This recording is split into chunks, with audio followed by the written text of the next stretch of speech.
Oh, da ba.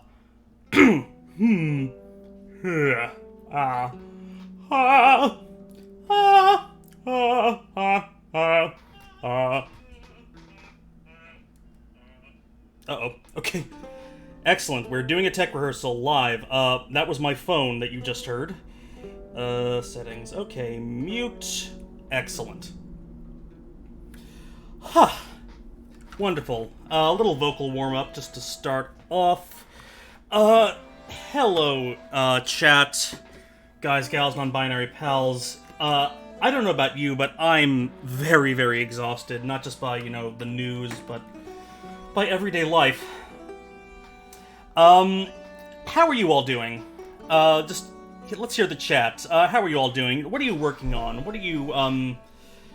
What projects are you doing? Are you organizing? Are you decorating? Are you writing something? I've been keeping busy. Like, extremely busy. Like, more so than, most people have been, or rather, more than I have been lately.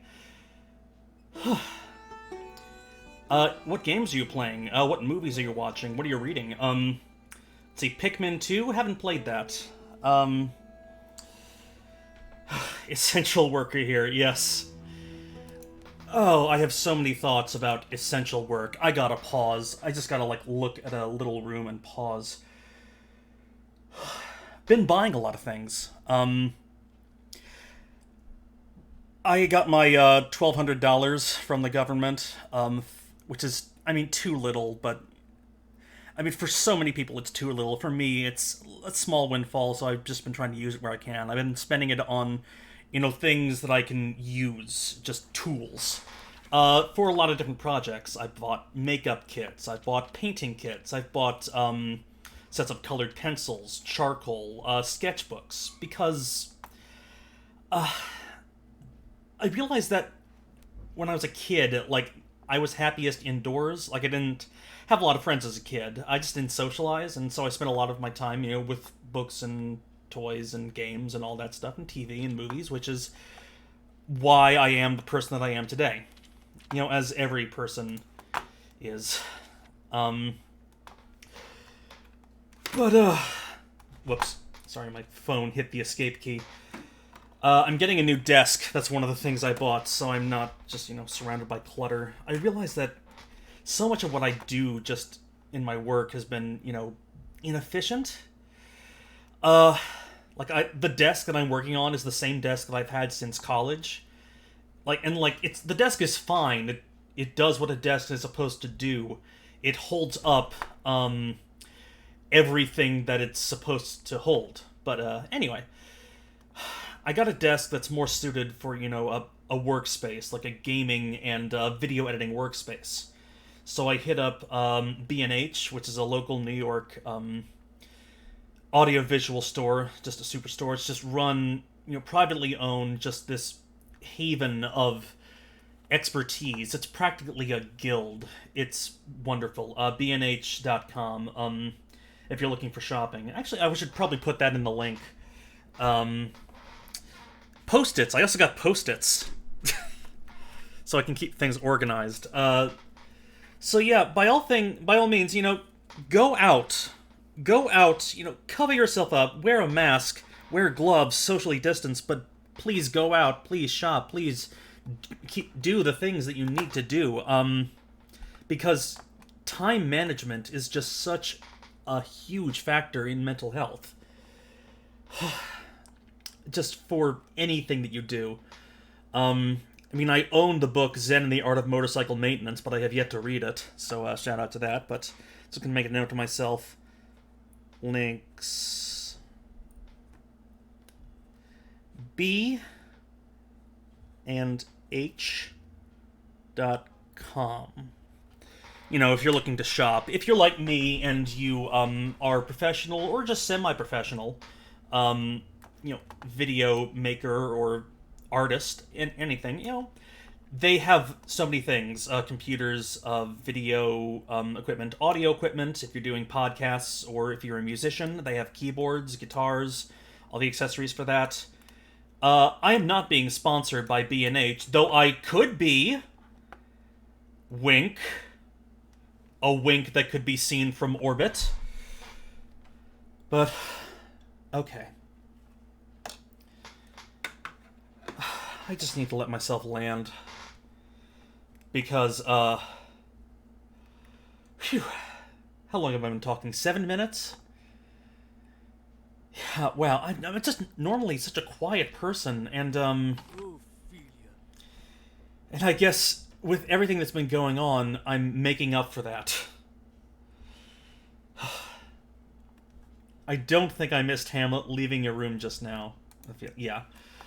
Put your little hand in mine, there ain't no hill or mountain we can't climb, etc. I know.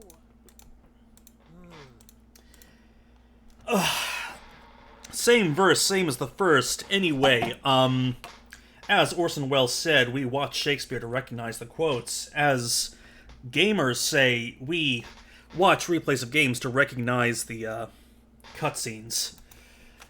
Anyway, where can we go?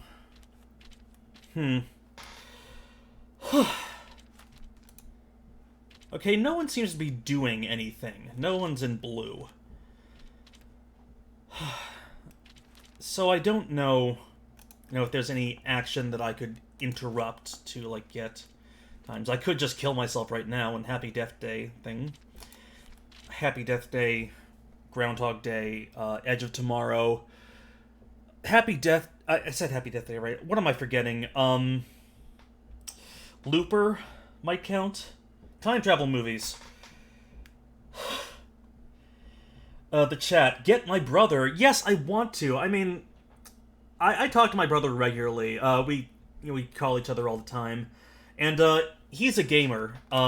He's a tabletop gamer, more than I have. And, he also does, like, Fortnite and, the Fallout games and the Bethesda and all the kinds of things that are, socially acceptable gamer activities. Unlike me, who's the weird arty one. And he's doing an RPG. He's doing Pathfinder. So I've been doing that. I'm playing a barbarian Azamar. So I'm an angel, but a barbarian. So, I mean, I've been trying to figure out how to thread that needle, but I have been thinking about, a lot about linguistics. Because one of the activities that I've been keeping myself busy with has been organizing my library. I mean, I have, shelves. I have a lot of books that I've accumulated over the years, like, like dust. But I've never actually organized them. And so, I have the Post-its, and I need to start, thinking of myself like a librarian at home. Because I have these things. I have all these resources. I don't need to, go out and buy these things that I already have. So when you're stuck indoors, oh, that's in blue. Excellent. Excellent UI for the win.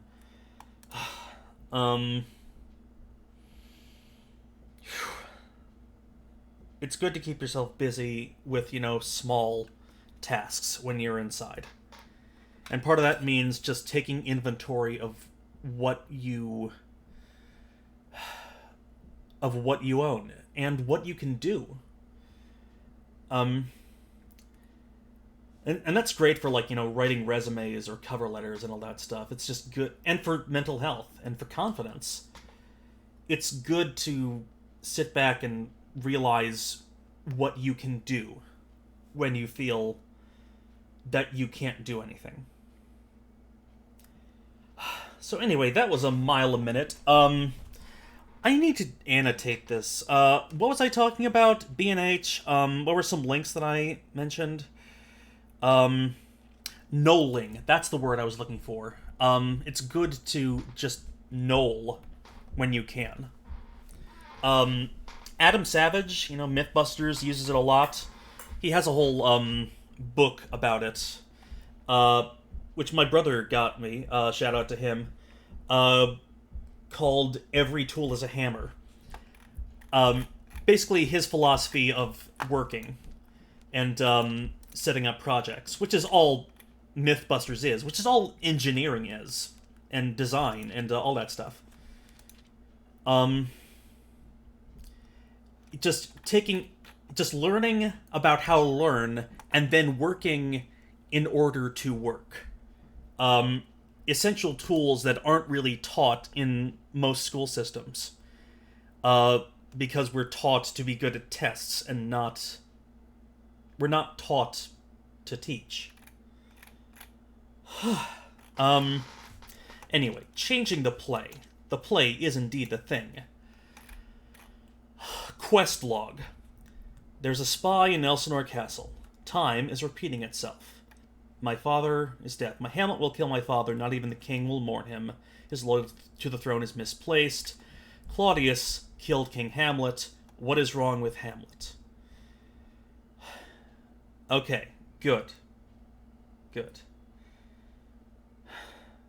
So that's where we go. We go to our boyfriend. I guess that is the main quest. And once we do that, we can start exploring, different endings. Because surely there are a lot of endings to get through.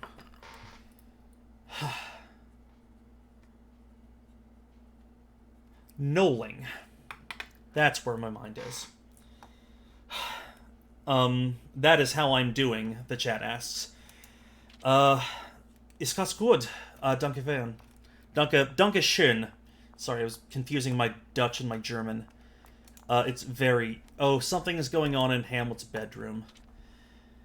Oh, ain't that the truth? Hello, Germany. Hello in Germany. Talk. Is there anything in blue? Huh. The castle's past. He doesn't care. Otherworldly occurrences. We've probably already asked him about the ghost. He knows he knows that Claudius killed Hamlet. He knows that I've been having dreams. Politics. That's probably where we should start. He knows I'm in danger from the last loop. He knows there's a spy. He knows that the guard has talked to me.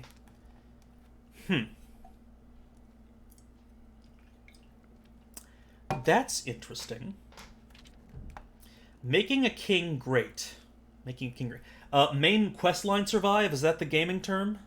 I admit I didn't watch a lot of Let's Plays before starting a Let's Play series, but start in shallow. I mean, part of the medium of Let's Plays is discovery and the entertainment value in that spontaneity, so, anyway, Bernardo has stumbled you. Let's, talk about that. If he insists, whatever can he want from me now? Hamlet now believes that Bernardo wishes to meet. Okay, so we've set that in motion. Hamlet. Okay, and that is going to happen in the guardhouse. Which is where? Gotta be outside. Is it by the docks? Huh. No, in here. Okay. Cool, let's hang out here. Okay, now let's think like a theater director. We gotta wear a lot of different hats at once. We gotta think like a gamer. Damn it, we missed it. We gotta think like a gamer, 1. And we gotta think like a theater director, 2. You gotta think of yourself in multiple roles. So, let's just hang out here. This is where the scene is going to be. This is the set. The actors are here. We have our space. Link in the chat. Please take notes because I cannot do all this all by myself. Link to Peter Brook, The Empty Space. I need to bring that up. I need to get my thoughts together. Okay. Mysterious Queen Astor. Okay, no. Let's listen in. Let's listen in. No. Damn it. Damn it. Drat. What's a good Shakespearean curse? Fie on it, fie. Fie on it, fie. Okay, Bernardo. Yes, he would probably know, because he's a guard. And therefore he would be aware of, goings-on and castle history relevant to us. Alright, Swedish history. A lesson in Swedish history. Queen Astrid, Wikipedia entry, Maine. Very little, I'm afraid. Her reign was before my time. Your father and Marcellus were both in service during these years. Perhaps they'd know more. Oh, okay. Excellent. Okay, so we're following the chain of command. We're sending out emails, essentially. We're sending out emails, we're networking. We are following the chain of who knows what. Go to the Great Hall.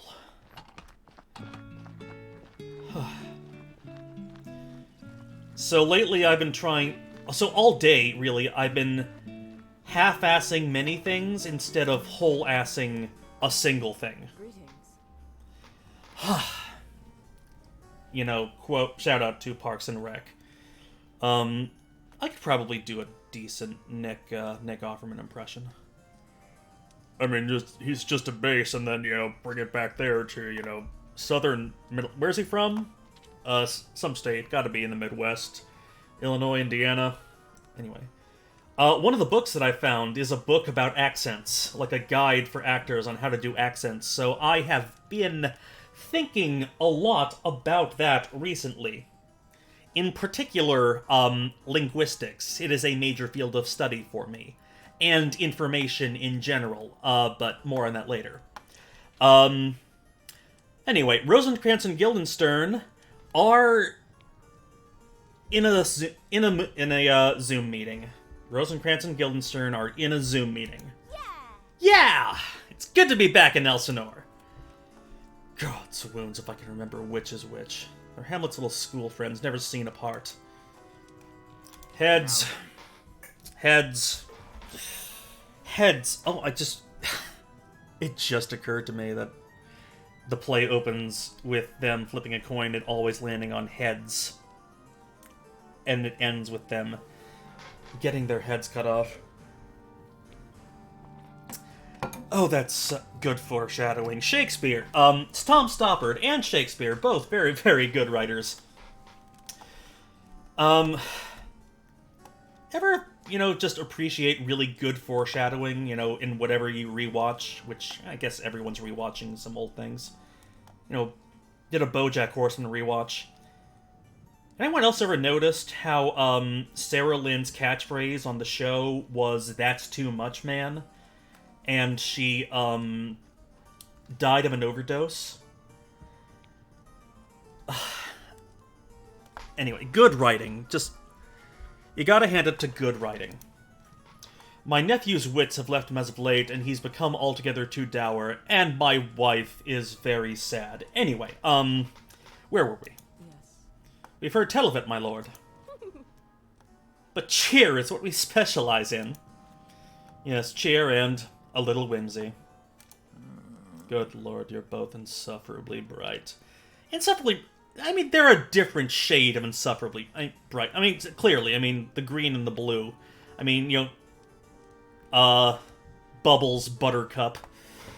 Both positive energy, but this one's, manifesting it emotionally, and this one's investing it, I guess, physically? What are the, humors? Phlegmatic and, choleric might be the coding here. Gotta remember my medieval humors. I've a task for you. One which is richly rewarded. Uncover the reason for Hamlet's madness, if you can. Report all of his movements back to me. Spying mission. At once. Who's Blossom and Buttercup, the chat, the Powerpuff Girls, Blossom, Bubbles, and Buttercup. It was a cartoon on Cartoon Network. It's an American show. I'm not sure if everyone in the chat has lived in a country that got it. I understand it wasn't everywhere. But, first world. It was a first world show. First world references. Aha! It's not spying, per se. We're just worried about him, that's all. It's all the same to us, my lord. Blossom and Buttercup are dead, says the chat. Oh, excellent. Shout out to Triceratops in the chat. Just MVP, most valuable poster. You've been hilarious this whole time. Man, thanks. We'll report back anything we learn as soon as we learn it. Okay. Rosencrantz and Guildenstern now want to invest Hamlet. Okay. Okay, Hamlet is meeting with Marcellus and Irma the cook. Marcellus the snitch. Cool.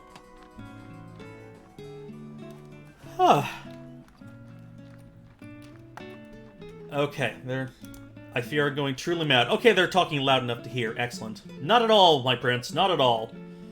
Try and wipe what you saw from your mind. It was real, wasn't it? I don't think I can face my uncle. I'll stay out here. As you wish, my lord. Okay, where to next? Great Hall. My thanks for your swift attendance. Let us hear the report. Polonius and Bernardo enter. Fortinbras has decided there is no need to continue the bad blood between our nations, my lord. He wishes for safe passage to Poland. That requires him to cross our lands. A harmless enough request, given his recent peace offers. So, yeah, we're still in Act 2 now, right? Act 2? In the interest of repairing our friendship, I will allow him passage. Right, my lord. Queen Gertrude, Polonius, and King Claudius now believe that Fortinbras will cross Denmark. Okay. Okay, they're still talking, I guess now's a great time. Want to talk about Fortinbras and, like, politics? My king, I also have a grievance. Yeah, in a second, but, Fortinbras, underappreciated character.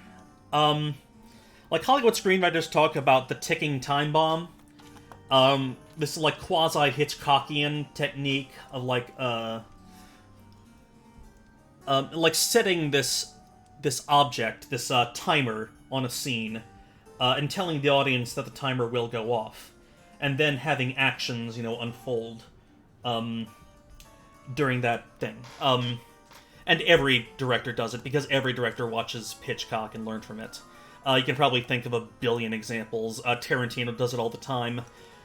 Beginning of Inglourious Basterds. The ticking time bomb is Londa comes into the cottage, and the family is hiding under the floorboards. The tension comes from us not knowing that the family is under the floorboards until, like, halfway through the scene, when we know who he is, how he operates, and what a danger he poses to them.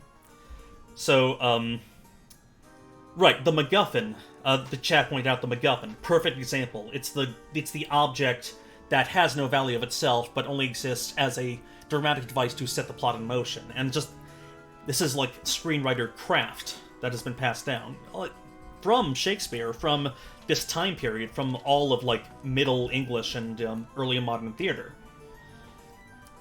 So, Fortinbras is that time bomb. Like, he's the timer on the bus in Speed, and Hamlet is not Keanu Reeves. I think, Bernardo is Keanu Reeves. Here's my hot take. Bernardo is Keanu Reeves in this, because he's the only one who knows that Fortinbras is coming. He knows that an army is about to invade, and just make all of this nonsense, all of these people, completely irrelevant in their powers, in their drives, in their ambitions. So, and he's the only one who can possibly stop it. So everyone has a role to play. Actors saying, the old actors saying that there are no small parts, only small actors. Every actor is taught to see themselves, as a fully formed person in the play. Not just as, dramatic devices, but as people with their own missions on it. Another book that I found on my shelves, Uta Hagen, Respect for Acting. which I haven't read in years. I did undergrad in theater, which explains me. Anyway, Fortinbras, so... Let's see, Bernardo is Keanu Reeves. That's where we're going. Let's try it. Sorry to interrupt the flow of the war chamber, so to speak, but it's a pressing personal concern. Speak your mind. Hamlet is acting quite mad. He threatens Ophelia's safety and her happiness, too. Oh, my poor Hamlet. I agree. He's been doing poorly, as of late. But I believe I have identified the cause. Hamlet is lovesick. He is a man obsessed, and he's after my daughter. I saw him departing my daughter's room in just a few minutes ago. She wouldn't tell me anything about it either. Of course, I've given a word to Ophelia to rebuke him, disregarding whatever dalliance they once had. As well we know they did, once. But if all of this is true, then Hamlet is in a worse state than even I anticipated. Are you sure he wasn't invited in? Not a chance! That is, no often young Hamlet, of course. I sound like Master Roshi sometimes. My lady. What my father says is true. I didn't invite Hamlet into my chambers, and he seemed to be unusually disturbed. Oh, my. My apologies then, Ophelia. When he returned from Wittenberg, I thought... Well... Now, none of that talk here, love. Interesting. There may be more to this than mere lovesickness. What do you mean by that? You and I should meet to discuss this further, privately. Perhaps tomorrow. In the meantime, Lady Ophelia, I urge you to stay away from Hamlet. Of course. My lord. Okay, new event. We gotta see. Future event. Where is it? In blue, Friday. Father and the King plan to catch Hamlet. Okay, that's where To Be or Not to Be happens. We saw the nunnery scene. We saw the truncated version of the nunnery scene earlier, but we haven't really sat through, To Be or Not to Be. So, that is fast. That is gonna be, fun. That's gonna be a future stream in itself. That could be an episode. That could be... we could do an entire course on just the To Be or Not to Be speech. So, woof. Let's go. Now then. I turn to the No. Sorry, I thrown off by the program voice actor. How does Keanu Reeves sound? How does internet boyfriend Keanu Reeves sound? Have some water.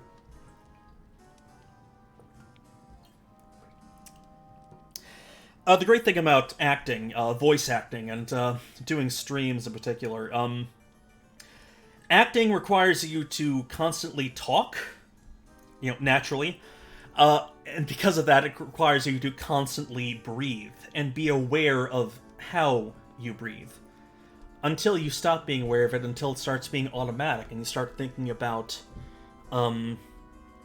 what this character is thinking, how this character sounds, what I'm thinking, and it becomes this, hierarchy of needs, until it becomes this, Zen state. I'm probably misusing the word Zen, but, it's the best word I have for now. So, I turn to the court with a more pressing matter. Keep politics out of it! My lord. My lord. My lord. I watched The Matrix, yesterday. Whoa. My lord. I believe the possibility exists that someone disloyal to Denmark exists within this court, and they may wish to do you harm. A spy? You mean a spy? A spy. Indeed. Damn it, Okay, executive decision. Options. Audio. Executive decisions, voice volume off. I mean, some of the the character choices I made are based on the actual voice acting, and I'm fine with that, but I don't know. Some of these only make sense if I do them myself, and I want them to evolve over time, so voice volume off. So, confirm.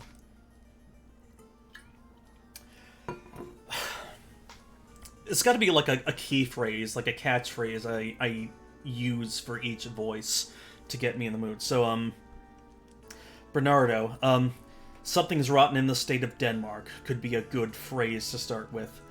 And Keanu Reeves line. What's a monologue from a Keanu Reeves film? You killed my dog. The Matrix has me. Follow the White Rabbit. Trinity? The Trinity? I don't know, I always kind of thought, you were a guy. Okay, so now I have a good conversational tone for the Keanu Reeves voice. I had the whisper tone down, but, because, like, voices change, like, depending on where they are, in their placement. And, so, like, phrases that you know how to do are good starting points for, building a character that you can, you know, build from. So, a spy. Spy among us. I have good reason to believe this threat is real. It's real, Trinity. It may even be from outside Denmark. For example, though I welcome Fortinbrand's request to cross our lands on this way to attack Poland, we cannot ignore that he recently threatened to wage war on us. A missing keyring, coded messages... Okay, this Keanu's not working out. Okay, let's look at Bernardo's. Let's look at how he's drawn. Let's build a character from how he's drawn. With that jawline, those eyes, that hair. He could be a Chris. He could easily be a Hollywood Chris. And that makes sense. I mean, the Marvel movies, like, that's something like, that's a good reference point. Everyone's seen them. And, I know the Chris voices pretty well. And they're all basically, they're all kind of jockey, you know, guys who, hang out at the gym a lot have this kind of voice, and it's all, like, in the breath, you know, because, I've been exercising a lot, you know, for health reasons. And, so much of voice is like the breath. Because when you work out, you breathe differently. You breathe, because you have to breathe differently. When you're exerting yourself, when you're using your whole body, no matter what you're doing, yoga, high-intensity training, or even just classic bodybuilding, it's just, you know, exerting a single part of your body to exhaustion, and in doing that, you exhaust every possible way that you can do that action. Which is a good way of, you know, looking at any kind of craft or art. Art or craft, both. I think a lot of these streams are just going to be, like, me talking about all the things that I've been, you know, thinking about, because there's been a lot on my mind. So, okay, Bernardo. Jock. Whew, okay. Missing keyring. Exhausted. Okay, I'm out of breath. Coded messages found just outside the castle. These are the signs of subterfuge. We have dealt with it before. I believe the threat is not simply outside Elsinore's walls, but within them as well. Come to think of it, I found certain personal items of mine disturbed last night, after my door was bolted for the evening. If true, this is deeply worrying. We must be diligent. I'm kind of shattering a bit. Shattering, or I guess walkening? But I mean, they're both using the same acting technique, which is, you know, read the line, take away the punctuation, because when you read, the punctuation affects how you organize your thoughts, like if there's indentation, if there are periods, if there are commas. So part of the way is just writing the text, good technique is writing the text with no punctuation. So, like this. However, as we have no culprit in hand. Like, the however is one thought, gather your thoughts. As we have no culprit in hand, that's a full thought, and you can, like, do that on full breaths. But without the comma, however, as we have no culprit in hand... See? However. There's a difference between however and however in English. And if you don't speak English natively, that drives you insane. That drives you utterly insane. No matter what language you speak. Because English is a terrible, like, Borg of a language. Like this H.R. Geiger monstrosity of different influences that no one can navigate unless you're a native speaker. Anyway, there's an old joke. Last tangent, and I know we were, like, barely getting through a single scene, but, honestly, I think doing single scenes might be, a good pace to go at from now on. There's an old joke. Panda. A panda walks into a bar. A panda walks into a bar and asks for a menu. And the bartender says, yeah, alright, here you go. And the panda looks at the menu and orders bamboo leaves, as a panda does. And the panda chews on those bamboo leaves, chews them up good, takes a minute to digest it, and just, sits there. And, takes time to enjoy the space. Then the panda reaches into its fur, pulls out a pistol, empties a whole clip into the air, like in the roof. Bullet holes in the ceiling, splinters, just dust, sawdust just falling everywhere. And the bartender says, "What the hell?" As a bartender would. And the panda, rather, reaches into its fur and puts out a little business card. And the panda heads out the door. And the bartender, just shocked and confused, looks at the card. And it says, Panda. East Asian mammal, omnivorous diet, eats shoots and leaves. Badum-ching. So, anyway, punctuation. Punctuation is extremely, extremely important in everything. And if you're on social media, as we all are, it's very important. Whew. Anyway, thank you for listening to that joke. I have no moisture in my mouth. I gotta have a drink of water.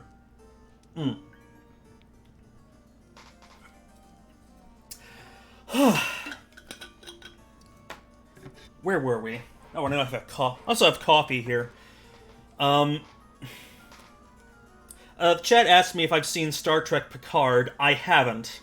I want to. I mean, I grew up with Next Gen, but I haven't taken the time to buy CBS All Access and explore it. I may soon, but, I have so many things in the air at once, and, just who has the time, so...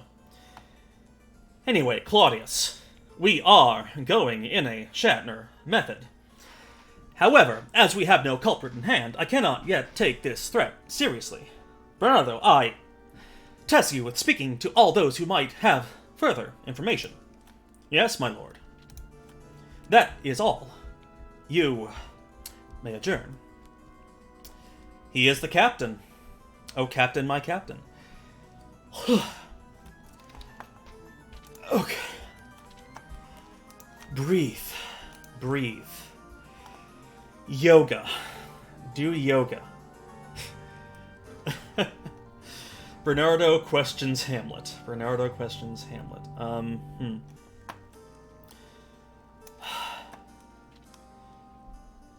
Okay, to be or not to be is then. We have 20 minutes. I'm watching the clock. One of the many, many just cheap things that I bought for the house. A clock. Right. The docks. Something going down at the docks. Check timeline. No, we need hearsay. Hearsay. Changing the play. That's what we gotta do. Characters. Is anyone in blue? Leads. Let's death. Find Laertes. Go to the docks. Wait, okay. It changed. During... This is why you wait. This is why you watch a clock. There's a saying. Do not watch clocks. Do as it does.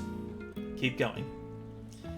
So, where we go, Royal Gallery, over here, Hamlet, that makes sense. I mean, Rosencrantz and Guildenstern are dead is basically a response to the structure of Hamlet, because Hamlet is on stage most of the time. In fact, some productions of Hamlet, you could argue that he could be staged as him being there the entire time. Either, present or listening in or not.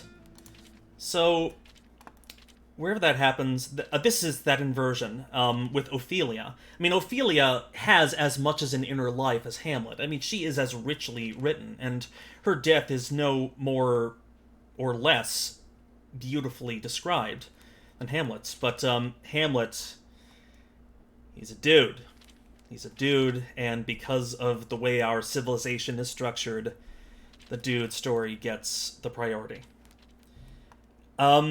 Which is true now as it was true in 1600. Yeah. Whew.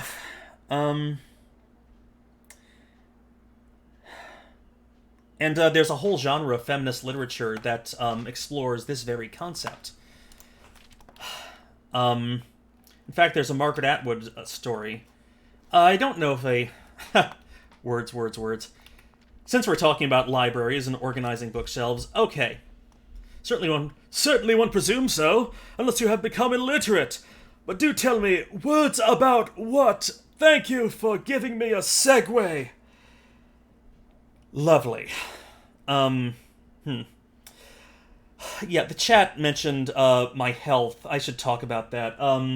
If you follow me on Twitter, you know about this already. I had a health scare. I was hospitalized earlier this year. Not from corona. I had a pulmonary embolism in January, like middle of January. What had happened... I mean, it was the holidays, that whole fall to winter season, Halloween, Thanksgiving, and Christmas is all the spree of buying food and stuff, and that combined with a traditionally sedentary lifestyle. Because if you're a film critic, you're writing, you're watching movies, you're spending most of your time in a chair. As I had been doing professionally, let's see, I started doing video work online in 2010. So, yeah, I've been sitting still, essentially, for a decade. 10 years. 10 years. And it just finally came to a head, and... I mean, I was very, very lucky. One, because it happened in January. And I was taken to a hospital in Elmhurst in Queens. I live in Queens. And if you've been following the news, Elmhurst Hospital is one of the hardest hit countries in the nation, if not the world. And part of that health scare was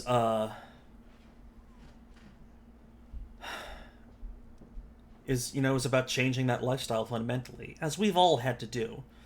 When crisis hits, we all just find ourselves scrambling to fundamentally change our lifestyle because we need to. And that's that's where I've been. That's where I've been at.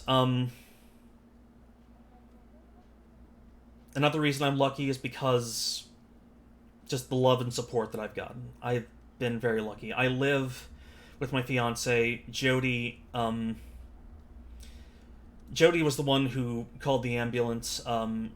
She was just wonderful through the whole thing. She spoke to the nurses. She called my family for me. She called my friends. She just told Twitter. She told my audience, everyone, about what happened. And while I was in the hospital, she was still working. She was still going through her own thing. And while I was there, she just made sure that I had everything that I needed. She brought me food and supplies and everything. And just my entire support group has been wonderful in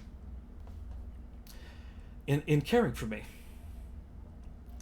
And we need care.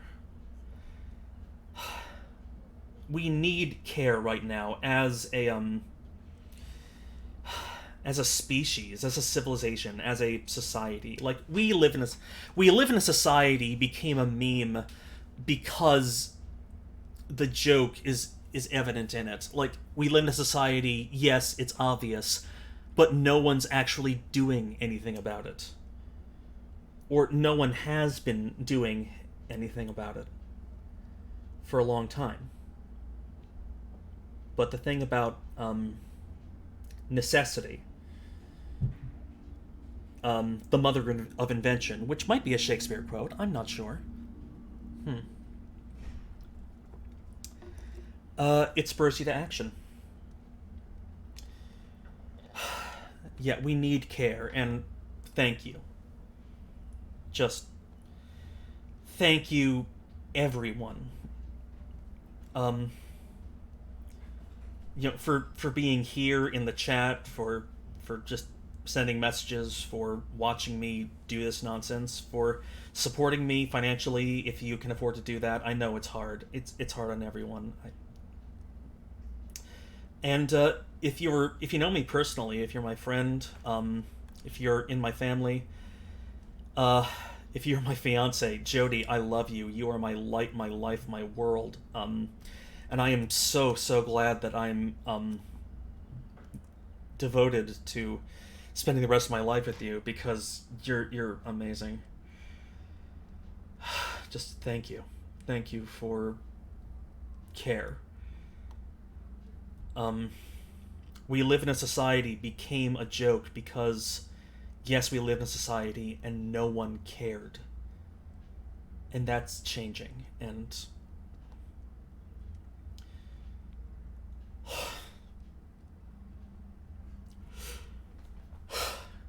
God. So thank you. That's all I want to say. Thank you. Words. Meaningless drivel. Shut the hell up. God's wounds. This author thinks old men have wrinkled faces and gray beards. What does he know about anything? God. Yeah. This attitude. This is... Hamlet is we live in a society made incarnate. The guy who knows that something is terribly wrong knows all of the possible ways that it is terribly wrong.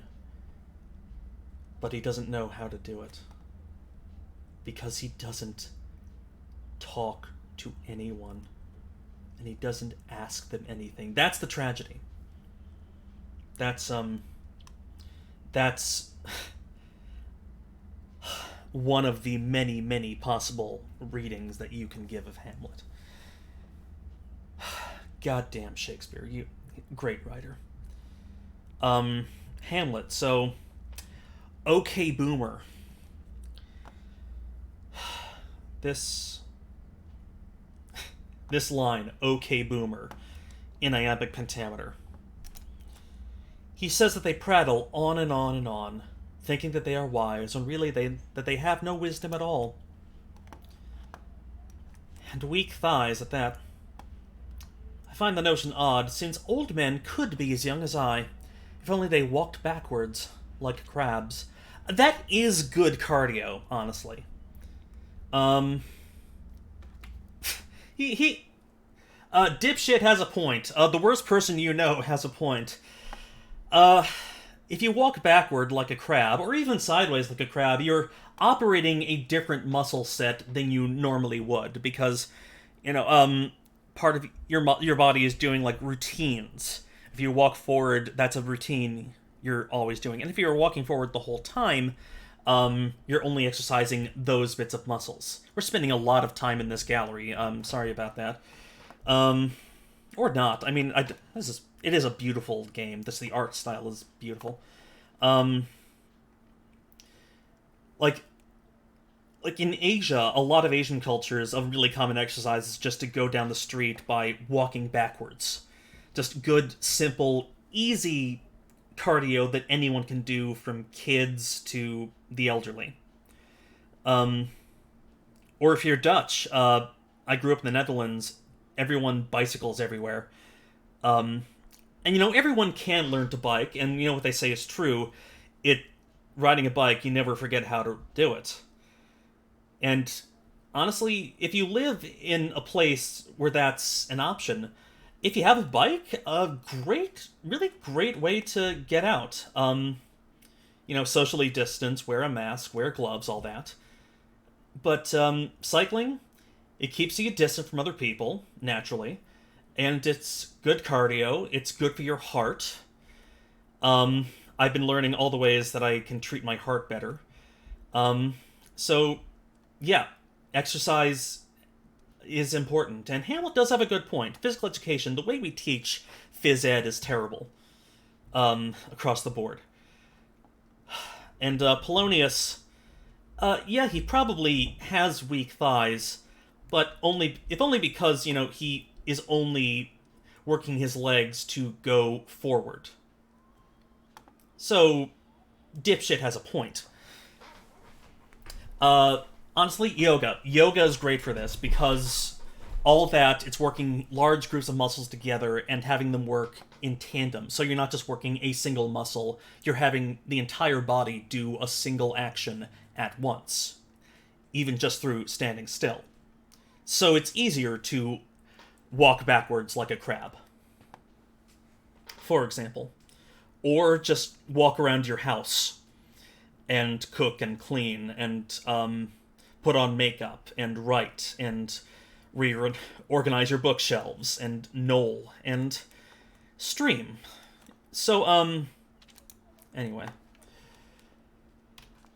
I'm gonna get a bit... let's look at the portraits. Ah, damn it! Let me have control over the frame. The game is doing the cinematography for me. It's alright. I guess I see the point, but it's a little obnoxious. Though this be madness, yet there is method in it. What'd you say? Nothing, my prince. I should take my leave. Good. Excuse me.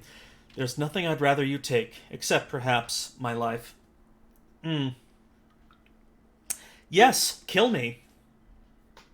Hamlet is a millennial. Kill me, please. Stomp on my face, daddy.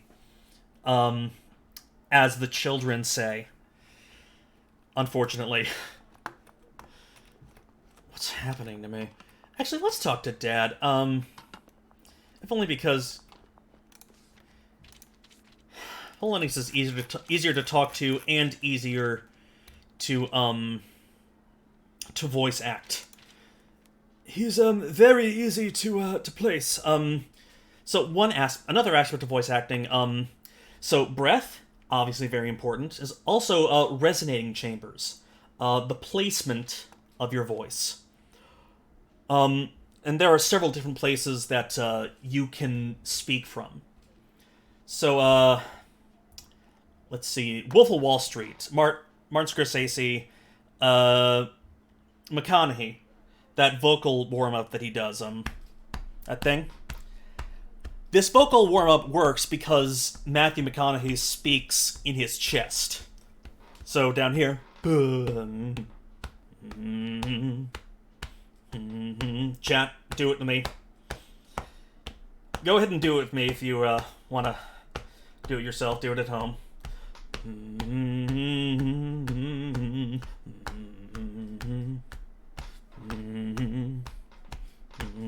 And so on and so forth. And what that does is the pounding on your chest, like if you get it right on your sternum, on the hard part of your rib cage, that just like forces you to release tension. Yes, in the chat. Release tension in your chest as a whole, like your pecs relax. And your chest resonator, that's where your lungs are, of course. So, people who speak down here, like if you're doing Matthew McConaughey, if you're doing any kind of bass voice, if you're doing, I don't know, Johnny Cash, what are some other basses down here? How low can I go? Ultimately, the other thing is vocal cords. Your vocal cords are the things that move back and forth and cause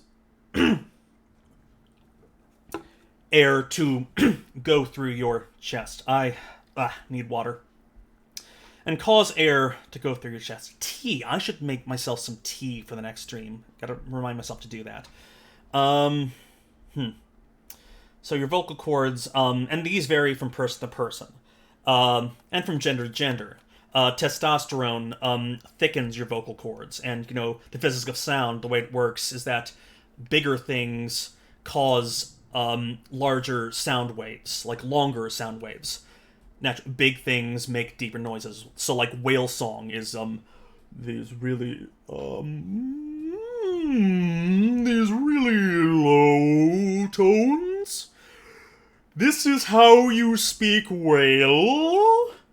And so that varies from person to person. And so if you are assigned female at birth, naturally your voice would be higher, unless you go through transitional methods and your vocal cords thicken. Like that'll happen naturally. Or yeah, that's the right word. So that's part of it. And upper voices, with higher voices, they normally have voices that are, you know, feminine and up here. And they're trying to do the opposite of vocal resonators. So if you're assigned female at birth, this is the feminine voice. If you're trying to like sound quote-unquote female, this is where you speak, like up in your nasal resonator, up in your nose. Like, I mean, some people sound more nasal than others, and it varies from person to person. Like, Fran Drescher is a really famous example. Mr. Sheffield. You speak up here, so it becomes a natural way of speaking, and so it becomes the placement for every, nasal consonant, like your N's and your NG sounds. So if you're from Queens and you speak up here, that's how you do that voice.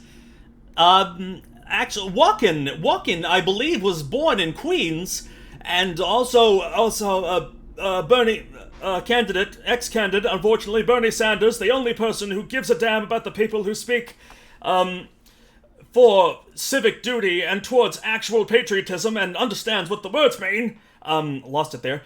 He speaks up there in his nose too, for the same reason. So, yes, impressions the stream, says the chat. You're not wrong. I mean, I am playing a game that requires you to do a lot of voice acting and switch between voices really quickly, like, as acting is. Like, that's a skill. It's a skill that you can learn just by, you know, doing it. And, you know, so, and you can get an ear for it. You can, like, learn to recognize these voices and, like, do them yourself. So, anyway, that is how to do impressions. And, so where was I? Polonius. Ophelia. Let's just examine the word Ophelia. He speaks up here. Ophelia's father, he speaks in his mouth, very much in the mouth resonator. There's the nose, there's the chest, and there's the mouth. And most people speak in the mouth. Like, people can learn to speak in the nose or the chest, but the mouth is the most common. And within the mouth, there's the back of the throat, like if you're shouting, or the front of the throat, if you're doing, not the front of the throat, if you're talking at the tip of the teeth, you're whispering at the front of your mouth. Could you hear me? Fine? Hopefully you could. Hopefully the mic could pick that up. And he's like somewhere in between, like the back of the teeth. I think it's called the alveolar region. It's the ridged bit at the roof of your mouth, like that part. Like, that's all bone. There's bone, and then just soft tissue bits behind that. And that like vibrates as you speak, as you talk, as you sing, as you stream games. And you can damage it. Like, it can be damaged. Like, my brother, when he was a kid, he had orthodontic problems, braces and all that stuff. And one night, he was in choir. He sang baritone at the time. It tore during a performance, like, in front of our whole family. And he powered through it. Because, that's the kind of person he is. Love you, bro. And so all of these things add up. I mean, there are types. There is this, like, taxonomy of different voices because of that. Where you speak, in your voice, in your vocal chamber, like, that determines, like, accent. And it can vary from country to country. So Queens is up in the nose, if you're from Queens. What's another one? If you're from France, Ile-de-France, Paris, Jean-Paul Sartre, François Truffaut, Jean-Paul Godard, Nevada, French New Wave, all that's also nasal. But if you're down here, that's like McConaughey. A lot of people from the South and like Australia too. Like, a lot of Australians are from down here. Chris Hemsworth speaks in his chest. He's also bass. What else? I'll think of a third, but again, it varies from accent to accent. I'll talk more about that because it's a huge topic. Linguistics, voice acting, it's a skill you can learn. Uta Hagen's right, respect for acting. And that adds up to this taxonomy of different human voices. All the ways that you can speak and be heard. And you can imitate different voices. You can go through different what's the word I'm looking for? Timbres. Timbres is the word. There are different timbres of voices that you can do. And a timbre, it's like texture, it's timbre, it's tone. The sound of a person's voice. Like, okay, vocal warm-up, here is a note. I got an app on my phone, but I can't use it now because I'm reading the chat, but I'll see just a comfortable place I can sing a single note. Now, let's find it. Okay. I don't have perfect pitch, so this is going to be tough.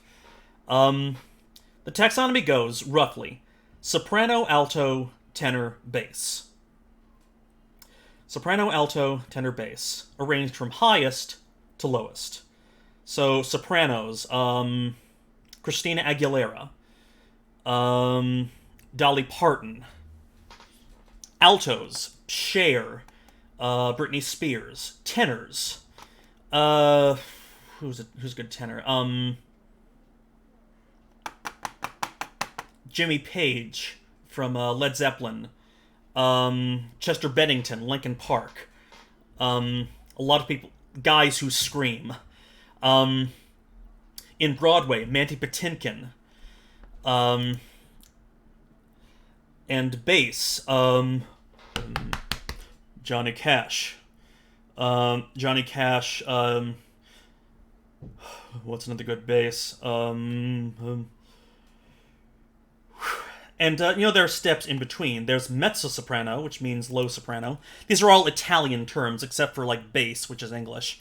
Because these terms were first encoded by Italian monks who, had to sing, who, were notating choral music in order to better praise the Lord, and all that stuff. So between alto and soprano, there's mezzo-soprano.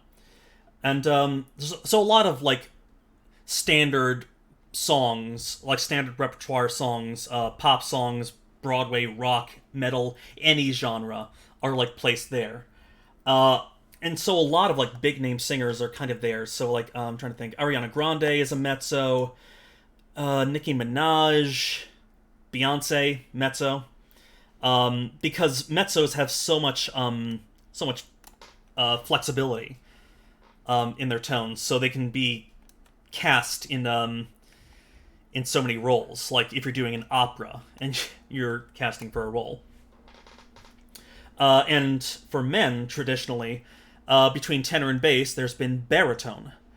I've sang baritone in choirs a lot. And that's where most guy songs are written. Bowie is a baritone. Who else? Chris Cornell, I suppose, would be a baritone. Hi, let's go back to that note. So, let's see, this would be not middle C, but it's definitely in a mid-range. It could be, I don't know, C, if the tones are arranged alphabetically, so let's not use the Latin alphabet, let's use Do. Okay.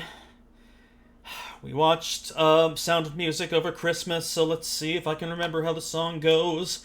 Do, do, a deer, a field, do, a deer, a female deer.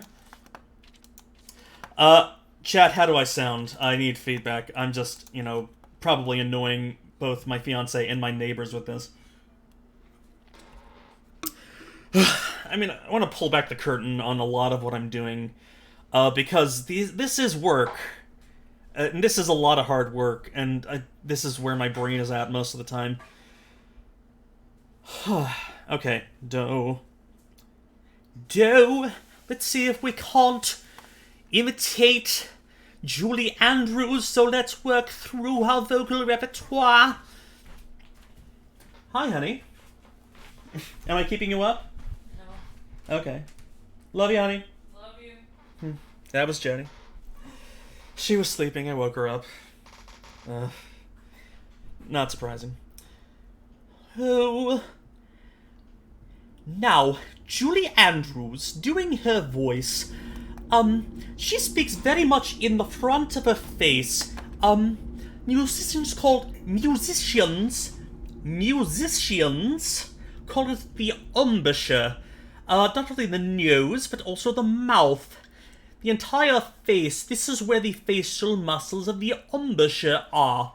These are the muscles that you work, like, say, if you play a wind instrument. Clarinet, saxophone, flute, bassoon, or some brass instruments, trumpet, trombone, tuba, anything with, depending on the mouthpiece, they all, have,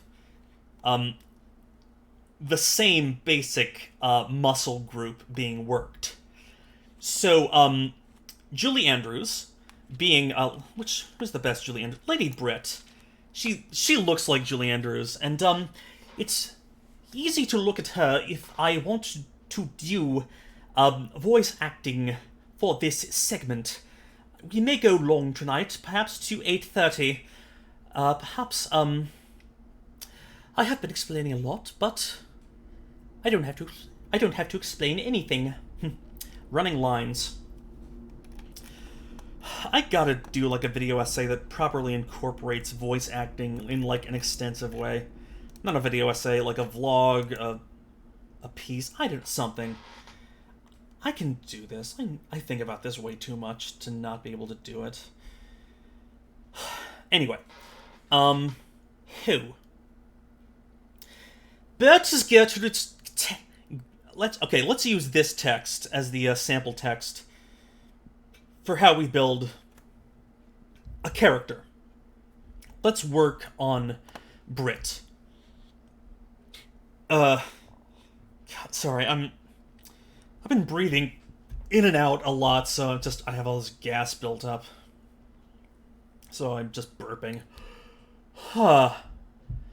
Okay.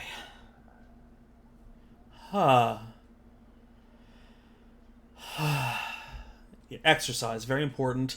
The most important muscle group, it's nothing you can see, it's breath.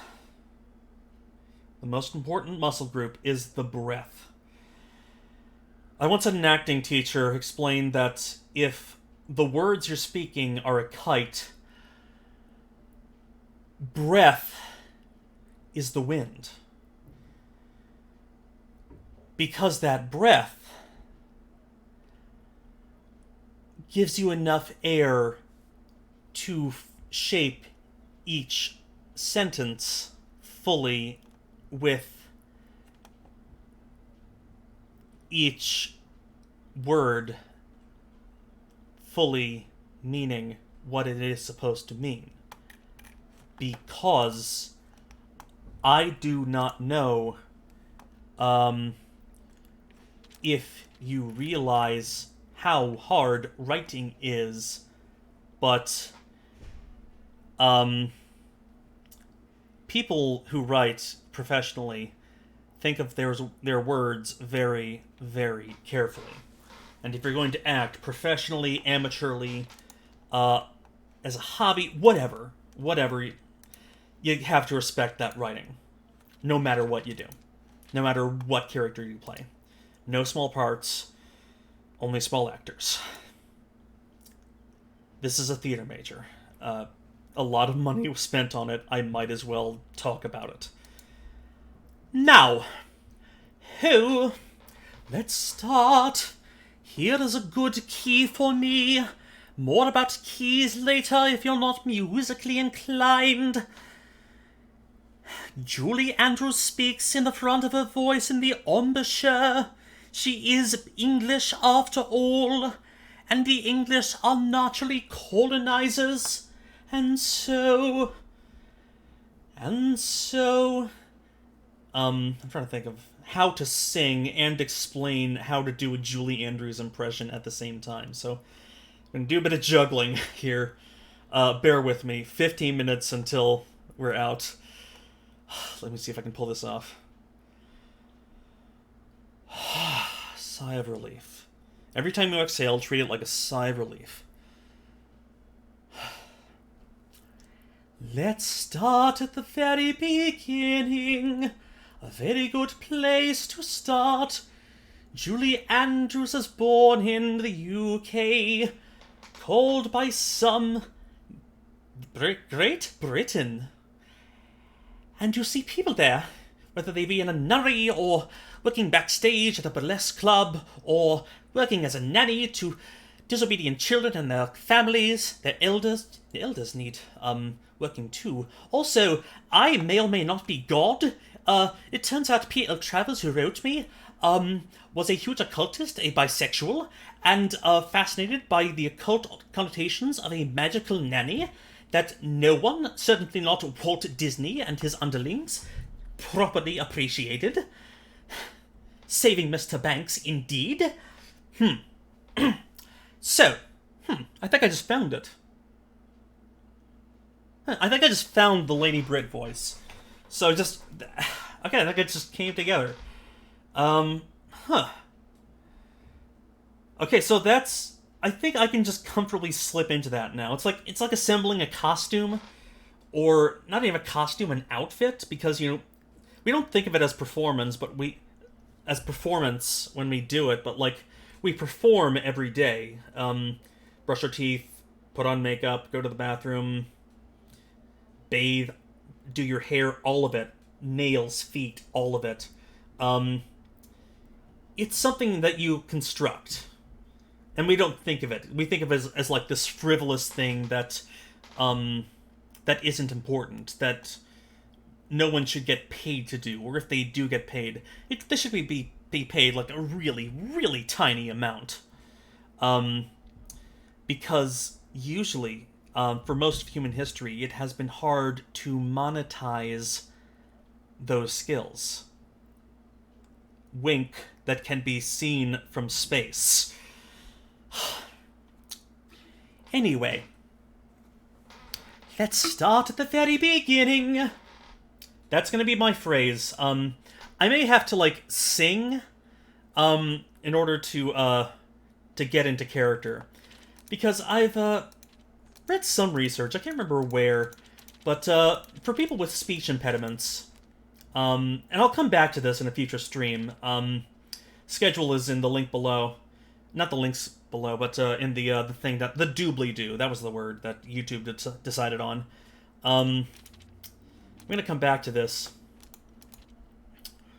but how much time do I have? 8:17. 13 minutes. I've been talking a mile a minute. Where was I? Building a character. Building a character is assembling, and it's assembling a lot of different skill sets, because all professions are, not things that make you money, and I mean, they are that, but not just. They're things that make you money, and they are intersections of skill sets, and it might be useful to think of it like that. Tangentially, I bought The Sims for the first time in forever, and I haven't played it. I'm just scrolling through the menus to keep it visually interesting, because I don't want to be distracted by, anything. Actually, let's leave it on a pause screen so I don't have to just fidget with the screen. There we go. Actors, traditionally, this has led to acting as a profession to be, like, super underappreciated. Like, even when I was majoring in theater in undergrad, I didn't appreciate or respect what I was doing. I mean, I went to class for, like, the first couple of years. I went to class regularly. I did the homework. I did all the things that I was supposed to do until it got just unbearable, because I was a stranger in a strange land. I didn't know where I was at any given time. And, metaphorically, I didn't know where I was with anyone at any given time, and I didn't know how to talk to anyone. I didn't know how to speak anyone's language, because, I'll get back to this later, but, there's a huge history with me and moving, because I moved, at a young age, at age 11, and that's a big... trauma is... It's a big deal. I think trauma should be a neutral term, not a good or bad one, but transformative. Like, trauma should be seen as transformative, and something that you can overcome and work through, and work past and heal from. Not something that's, bad. I mean, it's bad at the beginning, but there is a path to healing. And my personal trauma was moving at that young age. And I moved from Prince George's County, Maryland, the United States, to South Holland, the United Provinces of the Netherlands, in 1998. So you can extrapolate from there about, like, where the world was at the time, what was going on in America, what was going on in the Netherlands, if you know, you know. And I graduated high school from an international school. There's a huge international school system throughout Europe and Asia and, yeah, pretty much the entire world. Africa, the Middle East, yeah, the entire world. Oceania. For, people who have moved. People who have, parents who've gotten, like, huge, big, large paying jobs with that afford the kind of lifestyle to give them, like, a good education for their kids. And that's part of, like, an incentive for them to move, as it is an incentive to get any job, naturally. And so, America and the Netherlands are very different places. They're very different places, and it took me a while to get used to that and, like, forgive my family for making that decision, because when you're a kid, you don't decide anything for yourself. You are cared for, and that means that decisions happen for you. And there can be comfort in that, but it can't happen always. So, where was I?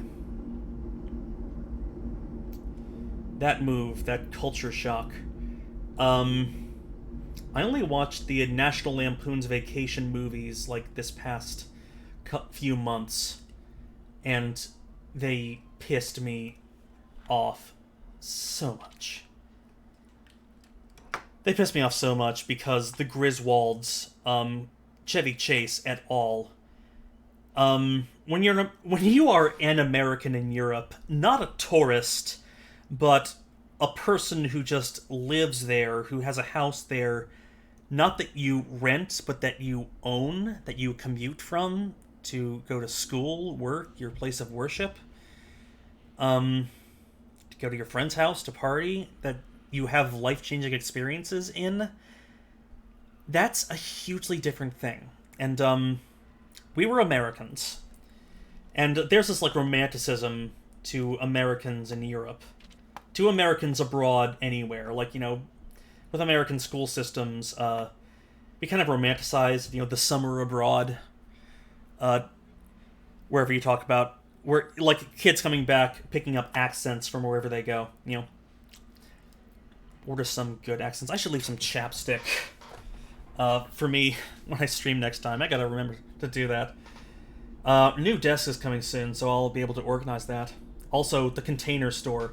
thecontainerstore.com. There's a huge outlet in Manhattan that's closed now, but they still deliver online. It is just this site, this repository for so many different kinds of boxes and packaging and shelving and storage furniture, cabinets. It's a wonderful thing to spend money on if you have money to spend. Because if you have a lot of, stuff that you use daily, clutter takes a mental toll. So shop there. Where was I? I'm reaching to a point because I've been going through therapy. A lot of therapy, like different versions of therapy. Individual, group, couples. So I've been having a lot of different conversations at once with different people. And that's healthy. That's social. That's why having a group of friends, a clique, a league, whatever you want to call it, squad, is healthy and should be normalized. And I realized something. The romanticism to Americans abroad, if you go to Barcelona or Tokyo or Jerusalem or Veracruz, Havana, any place where naturally if you live there and you come back with an accent, I think a lot about accents. Like, trained in theater, trained in acting, I think a lot about accents, and it comes into play when you're doing voice work for YouTube, for online, as I have been professionally. When you're talking a lot, you develop a voice that, like, becomes this neutral. There's a link that I should really put down there about the YouTube voice, because so many people who show up on YouTube, hey guys, what's up?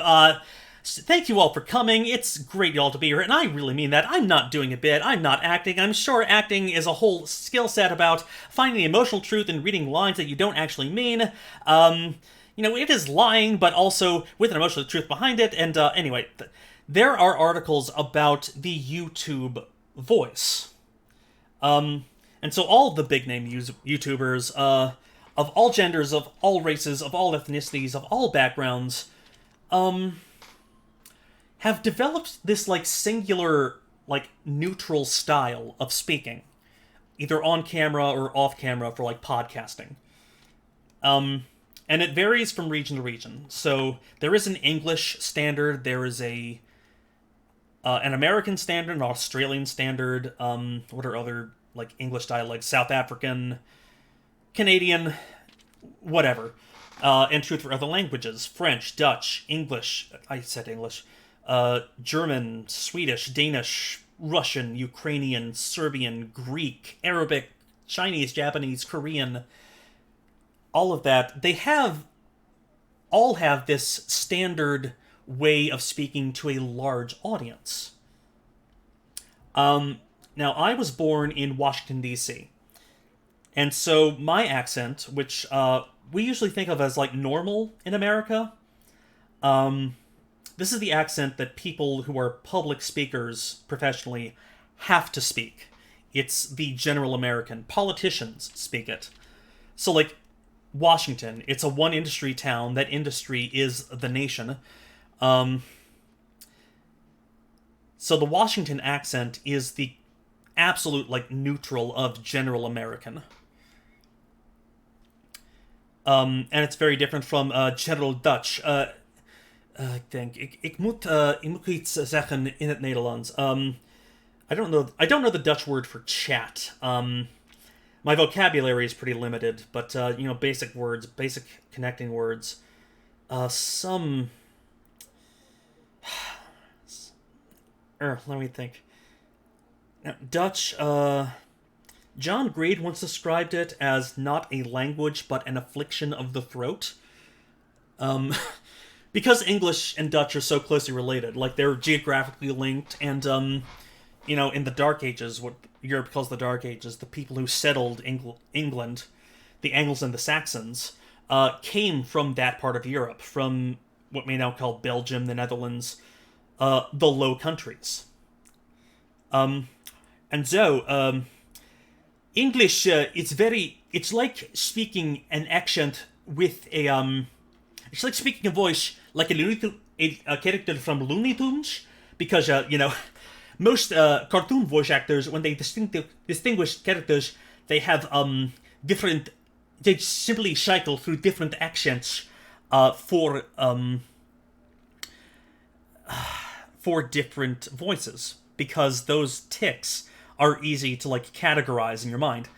So Mel Blanc, the great voice actor, Mel Blanc, if he's doing Bugs Bunny, yeah, what's up, Doc? That's the reason cartoon characters, like, speak in catchphrases. It's to, it's so the voice actors can, like, get into character easily. Yeah, what's up, Doc? It's a vocal exercise. It's getting the voice into a Brooklyn accent. Brooklyn, the Bronx, Queens, just, non-gentrified New York, where the immigrants, in New York are from. Yeah. Yeah. And, we, like, think of that as, like, quirky and apart from general American, but in regular use, when we say that people have an accent, we think they have, like, a tic. They have something that isn't normal. They have some way that isn't standard of speaking. And the truth is, no one has a standard way of speaking, because not everyone is a public speaker, professionally. Not everyone's a voice actor, not everyone's a celebrity, not everyone's a politician.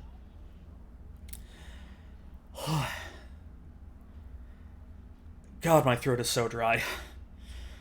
Talking about voice acting really dries out your throat. But those accents are prioritized, and the accents that aren't standardized are kind of, pushed to the side, marginalized. I'm gonna take a walk.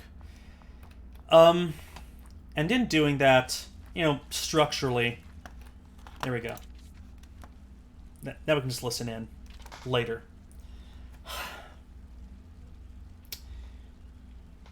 the way society responds to accents is culturally coded, and it depends on where you're from. To go back to Mel Blanc, the Looney Tunes. Yeah, Bugs is from New York, and a non-gentrified New Yorker, a poor New Yorker, and the New York accent, like anyone who's from New York, Christopher Walken, Billy Joel, I guess, classic New Yorker. Springsteen is from New Jersey, but the same basic language family. If we're talking about dialects, because New York historically, give us your poor, your tired, your huddled masses. It has been a center for immigrants, and when those immigrants talk to each other and they build pigeons and codes and ways of talking to each other that make sense to them, because there are certain phrasebook things that you have to learn, depending on where they came from,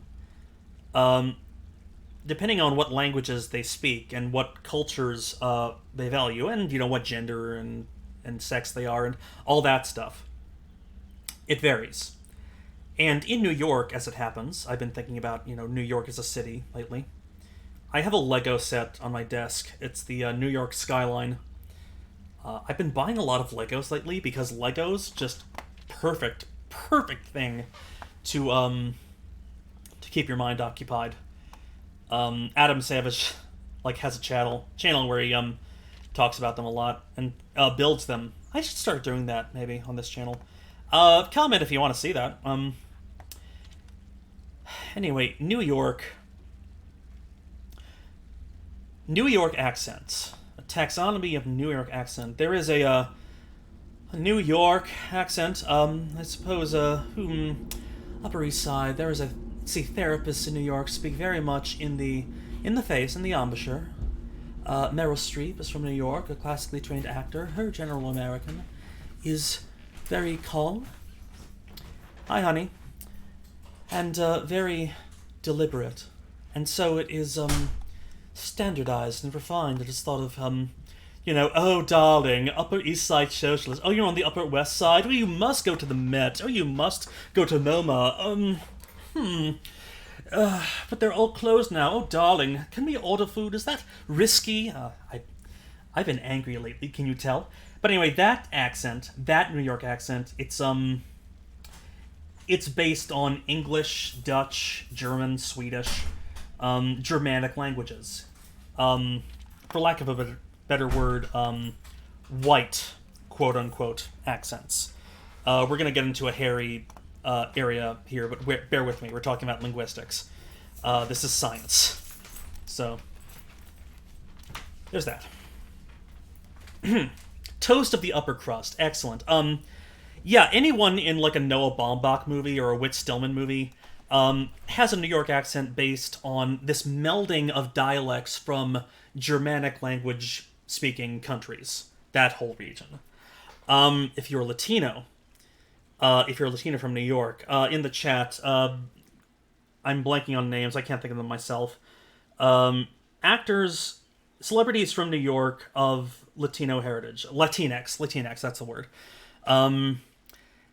Let's see, Mediterranean, I guess Italian would count too. Mediterranean, Greek, Israeli might count, because it's the same region. When you're talking about accents, you think of it in groups of people who are talking to each other and need to be understood. That's how they evolve. That's how they're grouped. So the Mediterranean accent, I've heard them called spicy white, by some people. Let's see, Gabagoo, Mario, okay, there, Mario, I can do Mario. Gabagoo, it's me, Mario. Now, if you talk back here, if you're making the pizza pie, you talk, not quite on the back of the throat, but in the space in between, in the throat, but at the back of the tongue, in front of the uvula, the little dangly bit, the dangly bit that goes a swing. I'm really sorry in the chat, if you're Italian or have Italian loved ones. but the accent is like where you go to like dial it back, because there is the stereotypical Italian accent, and then if you dial it back and then figure out the other ways to standardize it, but you're keeping that same basic placement, you could talk about I don't know a more well-known figure. Let's see, Martin Scorsese. Okay, Martin Scorsese speaks really fast, really fast. Perfect example. Okay, it takes me a while to land on a figure, on an impression that I can do, but I need to make my point. Okay, so Italian family, that language family, Latin, Romance language. The Romance language is Latin, French.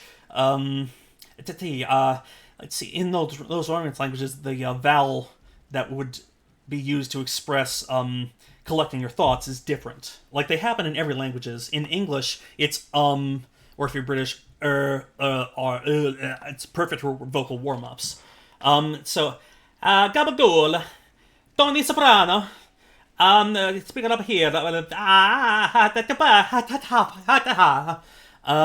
it's up here. Italian traditionally is like in the front of the face, in the embouchure, and fast, and at the back of the throat. So that combination, that's how you get the Italian accent. And so going back to Scorsese, the tempered version of that, I mean, he is Italian. He is Italian American. He's spoken very frequently and very eloquently about his experience as an Italian American. He's an actual person who has to live and speak in the world. But Mario is a cartoon character, and it's something that has to be done by professionals. And what is it?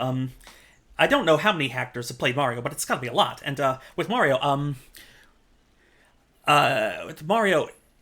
that actors, those catchphrases have to be done by multiple actors, because you have actors who can, not work well, or they have scheduling conflicts, or I'm trying to think. Jimmy Stewart does the same kind of thing. It's a stutter. Perfect. Jimmy Stewart. The reason so many people can do an impression of Jimmy Stewart is because he has a very famous stutter, which he manifests by saying that a lot. Yeah, this is perfect for streaming too, because it lets me collect my thoughts while still being, audioly interesting. So there's that. Now, Jimmy Stewart, I have no moisture left. Sorry, 1 minute break. I need moisture. Sorry, I need something in my throat that isn't air. Give me a second. Bear with yourselves. Talk amongst yourselves, chat. Where'd I put my bottle? Okay. Now.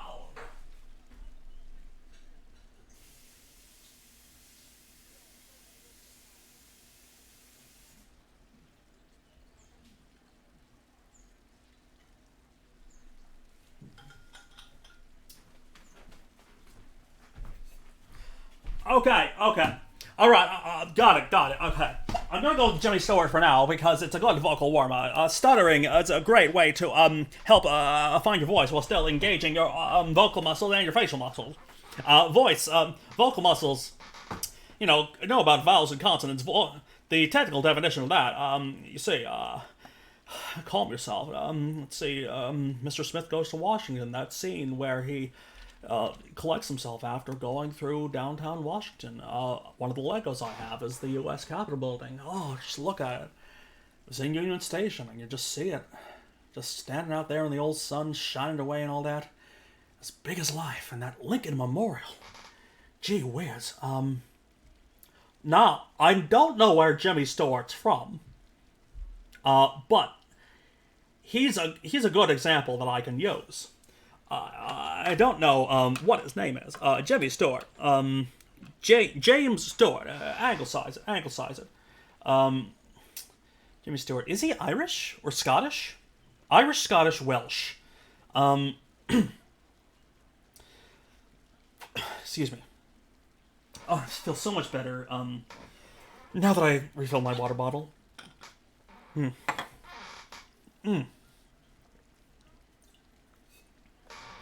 Now, Stewart. Stewart is the last name. Is that Scottish? Okay, it might be. Anyway, Scots. Scots is a very easy accent for me to do. Part of my upbringing, I went to Glasgow as a high schooler, and we did this theatre festival for a week. and we took classes with teachers at the what's the place what's the school in Glasgow, Royal Academy of Dramatic Arts, I think it's called. So many British actors have gone through there. Just like, if you watch anything, and I mean anything, made in the UK in the last, God, century. How long has it existed? I don't know. Yeah, has gone through there. So I spent a period in Scotland, and it's a very easy accent to do for a lot of Americans in particular, because they're so closely related. And it's so closely related to English that the Scots language, and it is a language according to some English, because they can still use language with Scots, but they can also say lead and language and lead. They are two very different words. What time is it? 8:42. Okay. I'm gonna give myself a hard out at 9. So, okay, I'm watching the clock. Yeah. Now, the Scottish, if you know your history, are not English. And the Scottish are very determined, and have been historically so, in many different avenues and on many different levels, been defined by them not being English. And that's a huge distinction, if you live in the UK. Especially if you speak Scots. The Scots lead. Because of geography and politics and their history, English and Scots developed into two different areas. So English, you could be in a park and see... Okay, here's a joke. An Englishman and a Scotsman walk into a park. They both sit on a bench. The Englishman would see a girl with a small child. The Scotsman would see a lass with a wee bairn. With a wee bairn. Lass with a wee bairn. Lass with a wee bairn. Those are perfectly intelligible to English speakers, but they are technically different words. This is also true in Dutch. I don't know if I'm fluent in it. Because I really don't know the split between fluent, intermediate, beginner, all that stuff. Because you're always learning new words. Because if you're here, I'm guessing you're in the chat. You speak English. No matter what level you're at, how much time do you spend just learning new words? You learn a new word every day. Just in everyday conversation. But so it is very easy for that reason to speak Dutch. Wat denk ik? Ik zal Nederlands spreken, want ik wil je me horen. That's gonna cause confusion. Let's see, what's a good Dutch actor who speaks English? What's that show that nobody cares about anymore? The Red Witch. What was her name?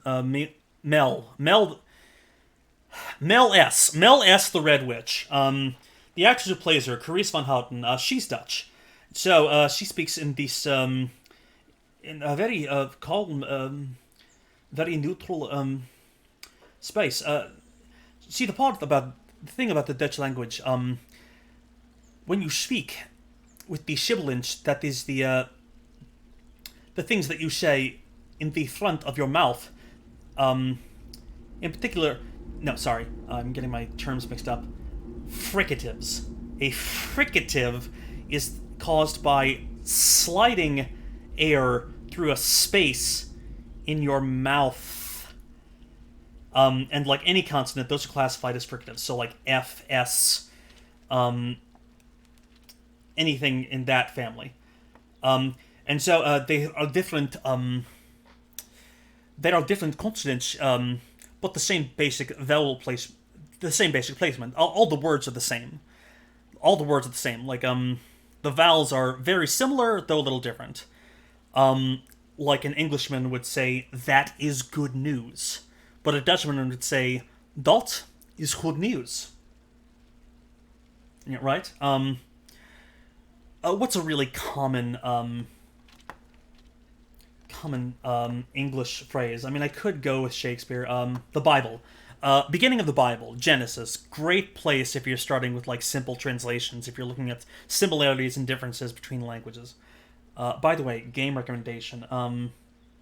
Not Unearthed. The Hidden Vault. Heaven's Vault. It's on Steam. It's about archaeology and linguistics. I've been having a blast playing it. Might stream it later, like on a replay, but, because I clearly have thoughts about this. Anyway, Dutch. The vowels are the same. The consonants also in the back of the throat. You know that famous artist who, cut off his ear, painted a lot of flowers and landscapes and, the night sky? Vincent van Gogh? You see, a lot of American people living in the Netherlands that I knew, definitely. This is why John Green called it an affliction of the throat, because some of the biggest distinctions between English and Dutch are found, like, in those glottal, like, consonants that happen, like, in the back of your throat. So, G and H in particular. So, a name like Van Gogh is a nightmare. So if you're an English speaker, there are, like, different ways to say it. Van Gogh is the most common one because, G-O-G-H can be pronounced as Van Gogh in English. Not true in other languages, but in English. There's a really famous joke. Where did I hear it? It was on I Love Lucy, now that I think of it. Where, like, Ricky Ricardo is reading a bedtime story to his kid. It's Little Red Riding Hood. Or something like that, and he's describing the woodsman going through, gotta watch my words, going through daily activities on his farm, and so he ploughs his field, and Lucy's sitting there, it's plow, plough, because in English, this is where it gets interesting. English, one of the many reasons that spelling is so messed up is that English speakers have a tendency to preserve the spellings of words from other languages. In English. I'm trying to think of the term allophones, I think is the linguistic term, allophones. So, like, how certain consonants are spelled in the same way, but when you actually speak them, because you speak differently than you write, it's a different way of encoding meaning, your body naturally adapts to what you have to say, which is how accents form.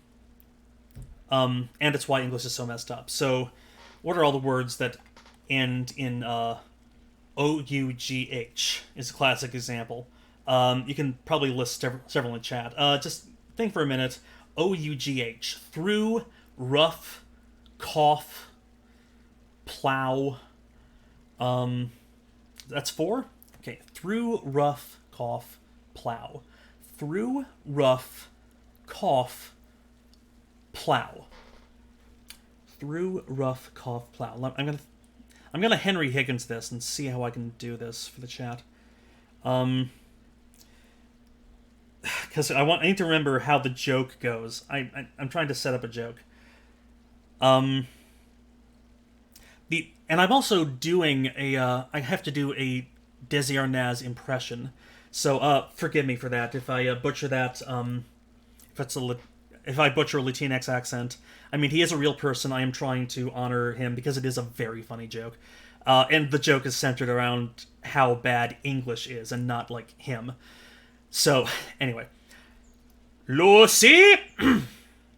Lucy! Child, the baby. Look at the baby. Now, Little Red Riding Hood. The farmer went through the woods. Through.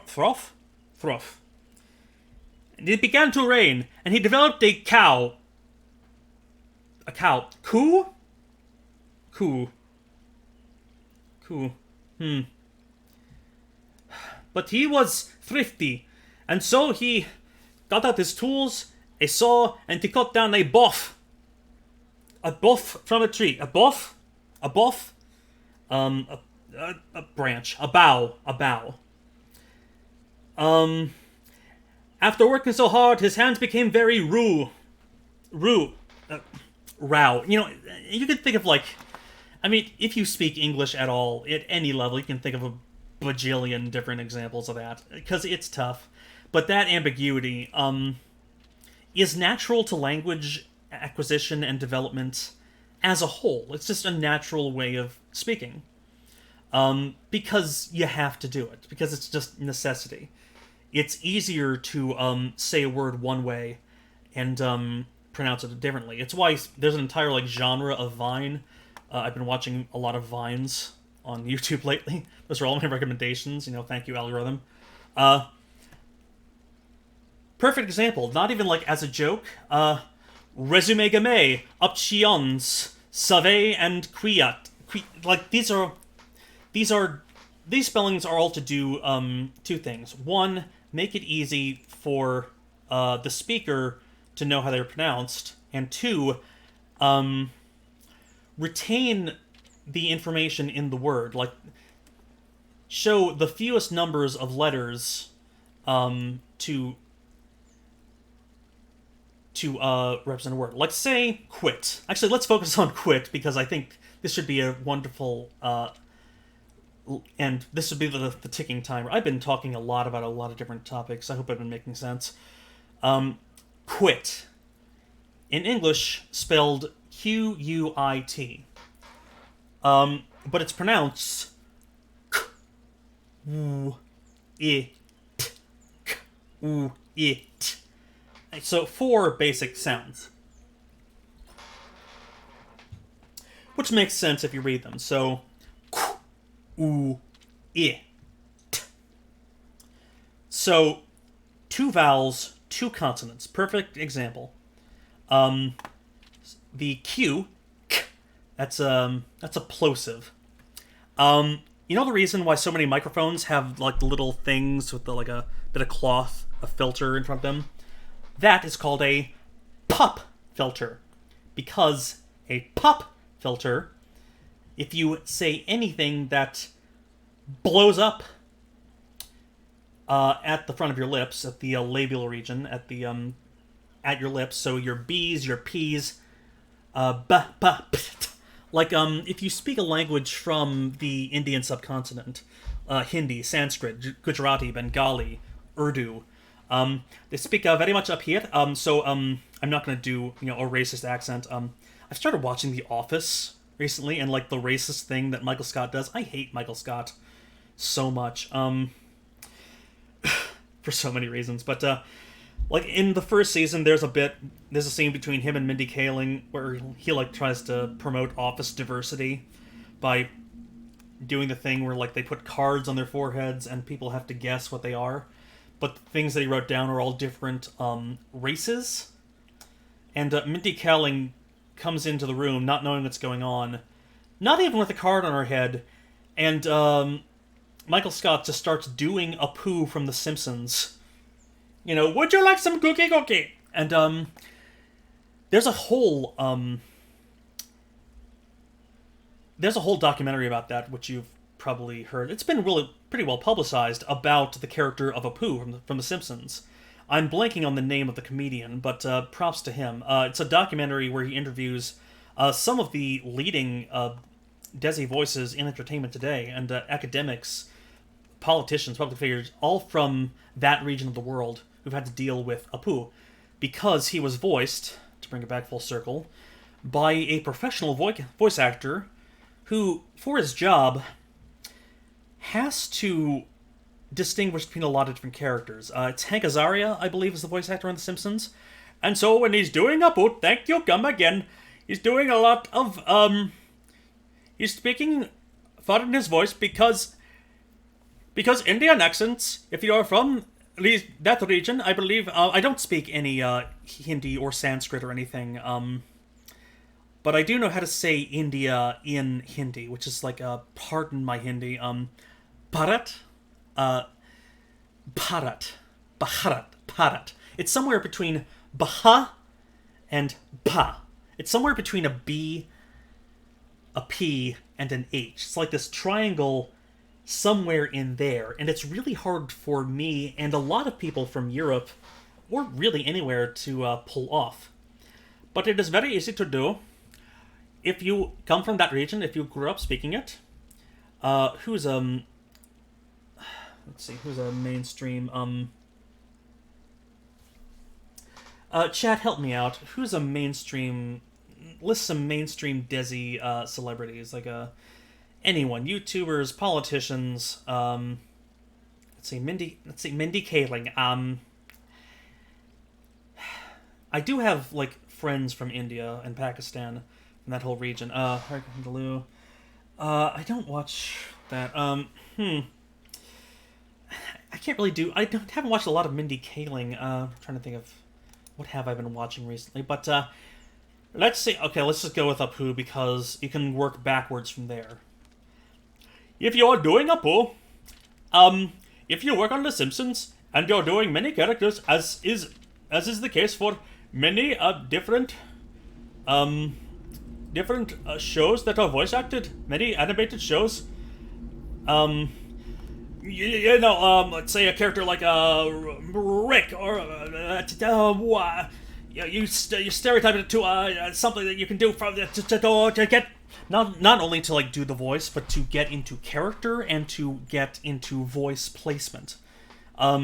So if you watch a lot of Rick and Morty, funniest shit I ever seen.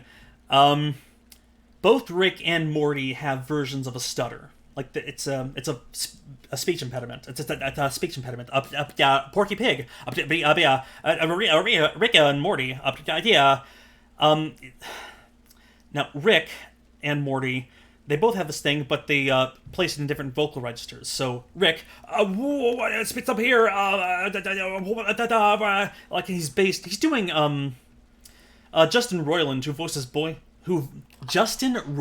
voices both of them. That is very difficult to say, because the vowels in that. Justin Roiland, who voices both of them, has to distinguishes them by voice placement. So Rick is all up here.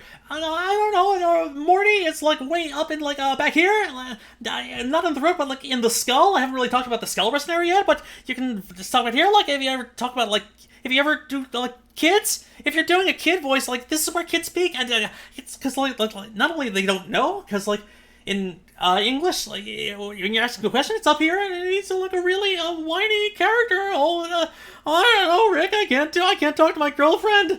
I have a magical crystal that makes me see the future, and I only want to go towards the future that's with her, which is like relatable, and it's a well written show, but just the discourse around it is so terrible. Anyway, that took a lot out of me. Hello, my name is Kyle Calgren. I do Rick and Morty impressions. Anyway,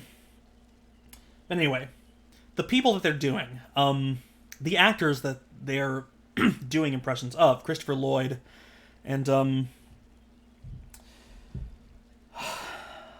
Back to the Future, Marty McFly, I'm blanking on the name, Michael J. Fox. Okay. Michael J. Fox. A man who has, done just such amazing work, publicizing, and destigmatizing Parkinson's disease, people who live with it. And, Rick, he's doing Christopher Lloyd. Christopher Lloyd, absolutely wonderful character actor. And, like Justin Roiland, he's trained and he thinks a lot about voice acting. He's when you're a character actor, when you get that job, when you have this look that casting directors don't know what to do with, when you can't play, a leading man. If you ever heard about leading man types, that's what that means. Marty, whoa, I don't know, Patricia Lloyd, I don't know exactly what his background is, but the characters that he's played, Doc Brown, being his signature role. It is his signature role. I mean, that's the tramp for him. He still plays it today in games and commercials and stuff like that. But, he speaks up here, way up in the voice, in the face, in the nose, way up here, where it's like he's trying to, gather his voice. I don't know. His voice, Doc Brown, he's almost out of breath, right? Because he's constantly going from one place to another. He's a time traveler. He's going from one place to another, from one time to another. My God, what is it? It's 9:01. My God, I'm late. We're going over time. I should wrap this up. Oh, God.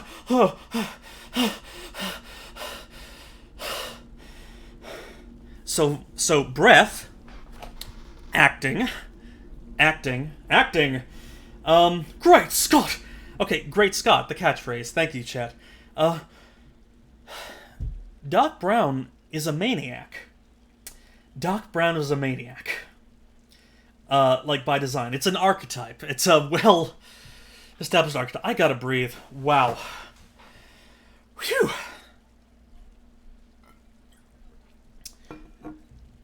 The mad scientist, as old as Mary Shelley and as new as Dan Harmon.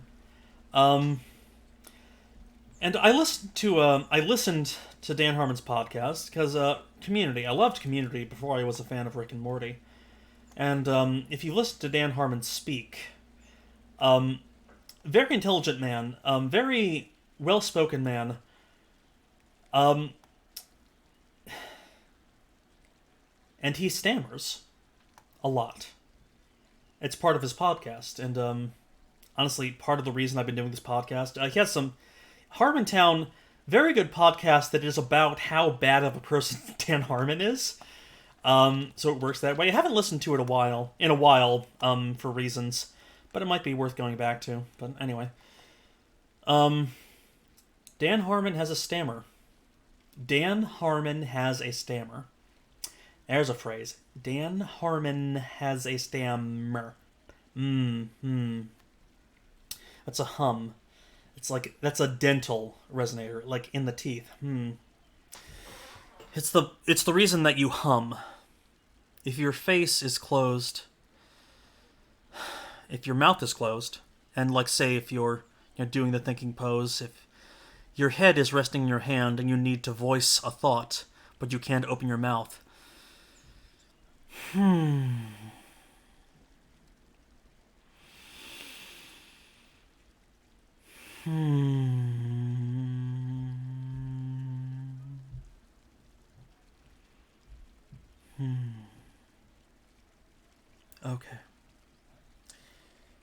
Okay, I needed that. That's why so many calm characters speak here. Like, this is the sexy voice. If you're doing an audiobook of 50 Shades of Grey, this is where you start. And not for, say, the exact opposite of this. Like, I don't know! Blanking on the name. Who does the voice of the parrot in Aladdin? Sorry, that must have sucked to listen to, but, I probably woke up my neighbors, but, I should not do that again. If you're a comedian who tells offensive jokes for a living, if you're, like, trying to talk to a large crowd of people and yell over them, it affects how we think of that character,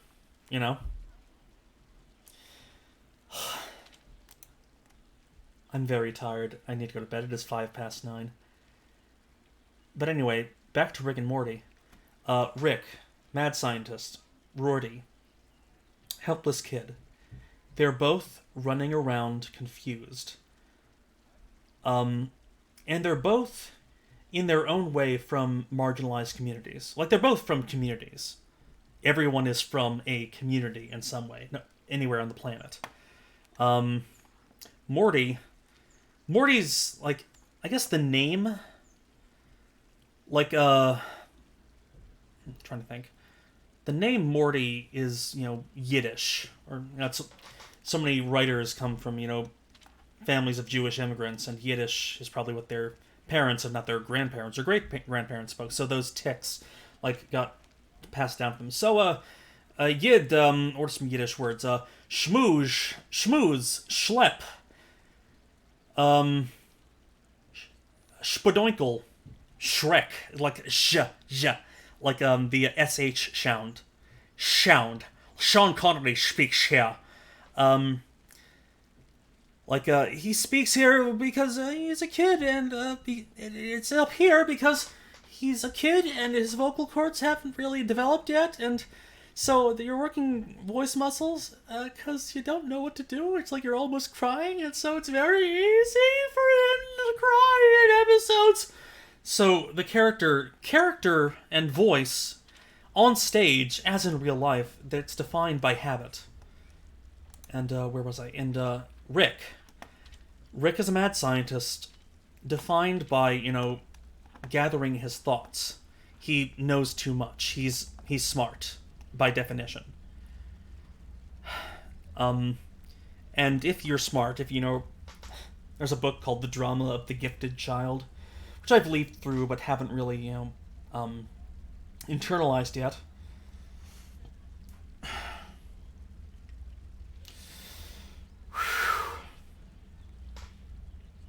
And,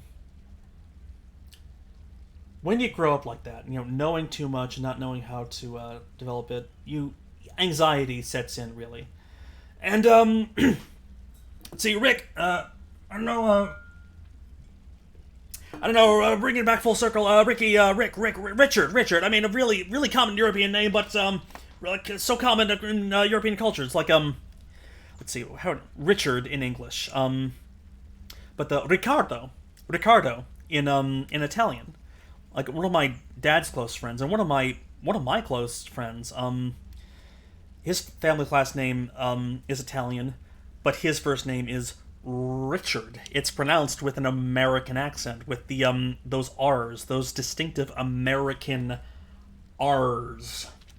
Like, if you don't live in America, and you're trying to do an American accent, the R is a very difficult vowel, and very distinct to English as a language.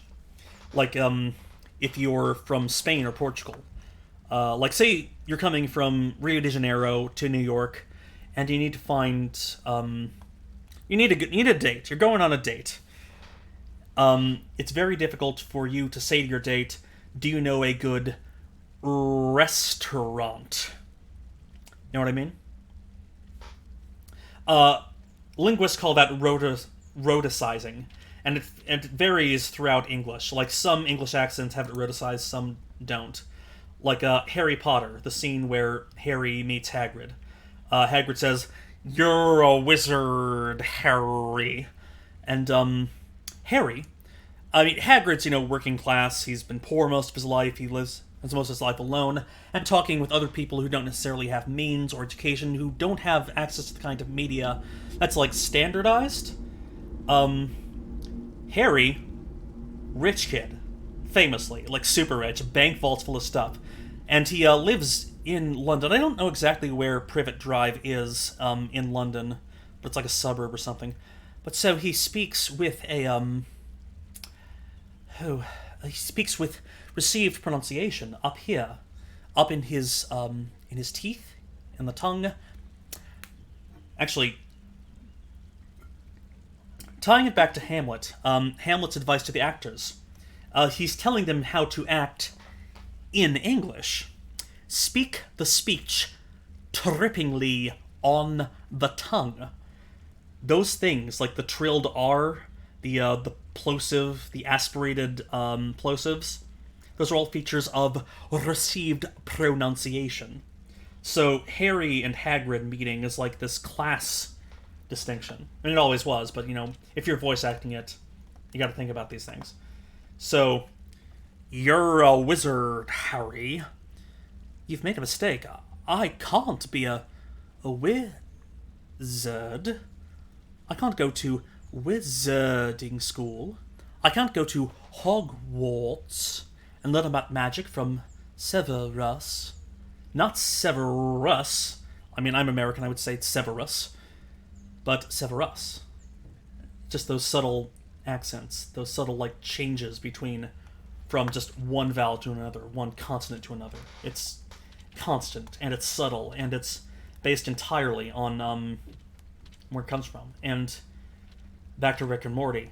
Rick Sanchez. Is Rick short for Ricardo? So Ricardo Sanchez. Let's assume Rick is Latinx, Morty is Jewish, and they both have deep-seated mental health issues from years upon years upon years of abuse. And and the way that people speak, the kind of standardized voice that you're taught to speak, good English or good Danish, Dutch, French, Spanish, German, Portuguese, whatever. Those are voices that you do that are free from those hang-ups. And it is a skill. It can be learned, and a lot of people go into acting to learn those very skills, like people with stutters, or people who've had strokes. Singing is a wonderful way. I don't know the research on this. It's a wonderful way to rebuild brain passages and retrain your voice. I mean, to get personal, me doing these streams and doing these voices for all these characters has just been, it's exercising a muscle. And I haven't been speaking for so long, because I've, been inside for so long. I've been indoors, and I don't really get out much. I'm not very social. I'm the kind of person to just sit at a computer and tinker away at a timeline or something like that, a project. Maybe with or without music in the background, but I never sang along to it or anything like that. And I had this vocal training. I majored in theater with a minor in vocal performance, so I have singing training too. And doing these streams, I've been thinking about how I could do it, potentially well, because I don't know when I started, but it's been a week, at least a week, or several.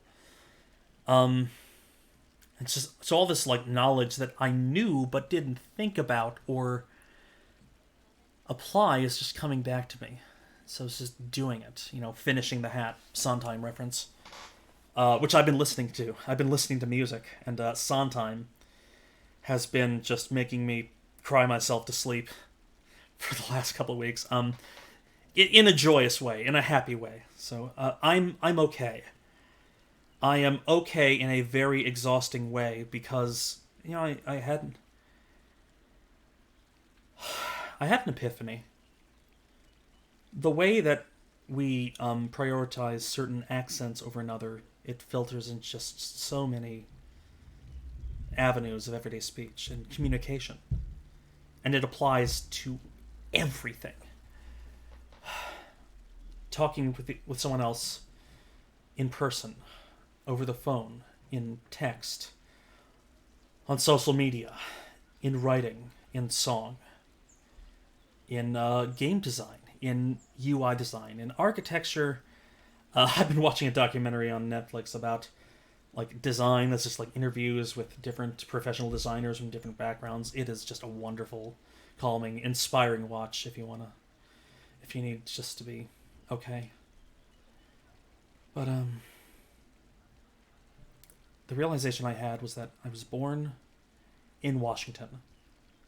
I spent my adolescence and my high school years in the Netherlands. I mean, this is all common fact. I mean, this is something you could Google. I knew this. And I spent all of my adult life in America. So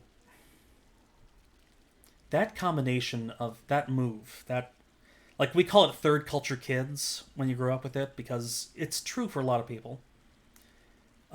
It's common, and we've all developed ways of dealing with it. Ask me sometime about the meaning of the acronym CWA, Canadian While Abroad. I am out of water. Canadian While Abroad is what Americans tell themselves, so you don't have to have awkward conversations about, who we elect and what policies we put in place in America. Because America, the state, the system that runs it, is terribly, terribly flawed. And we're realizing that now as a group, as a people. Not just Americans, anyone from the outside looking at America. This is huge. This is a major historical event. And people aren't listening to each other. And so much of what I've been doing is figuring out not only how to work, but how to learn, but how to listen. Because it is a skill. Like, that's my mantra. Nothing you can learn that can't be learned. Like, who wrote that? That's Lenin? Yes. Vladimir Lenin. Yes, legend. My epiphany, if I can finally put it into words. I'm not an immigrant. I was an immigrant. I'm not an emigrant, though I was an immigrant. An emigrant. Two distinct words. Immigration is moving from another country to a place. Emigration is moving from a country to another one, outside. So in, vowel distinction. In of, out of. And the word that links both of these things is migrant. That's just the simple noun. And American culture, there's so many things that Americans do that just make it harder to be an American.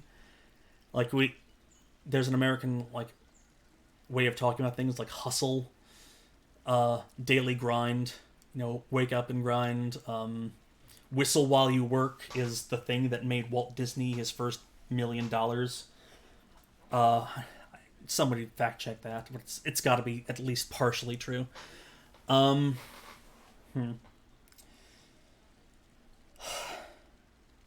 now just the policies that we put into effect are unraveling.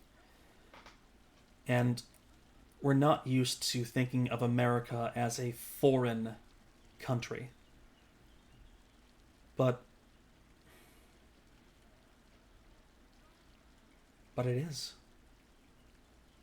It absolutely is. To most of the world, America is a foreign country. And my epiphany, if I can put it in just the simplest way a sentence can be phrased, is this. I am a migrant. I am a migrant. I never had to change nationalities legally. I never had to go through that process, but even just, the process of applying for a passport, the grueling work of just constant travel, hustling between, the place where you live and where all of your family and old friends live on a continent away, or multiple continents. I mean, my graduating class from high school, they are spread out on literally every continent. I'd have to fact check that, but the reason everything is unraveling in this country is because we're not listening to people who sound different. Because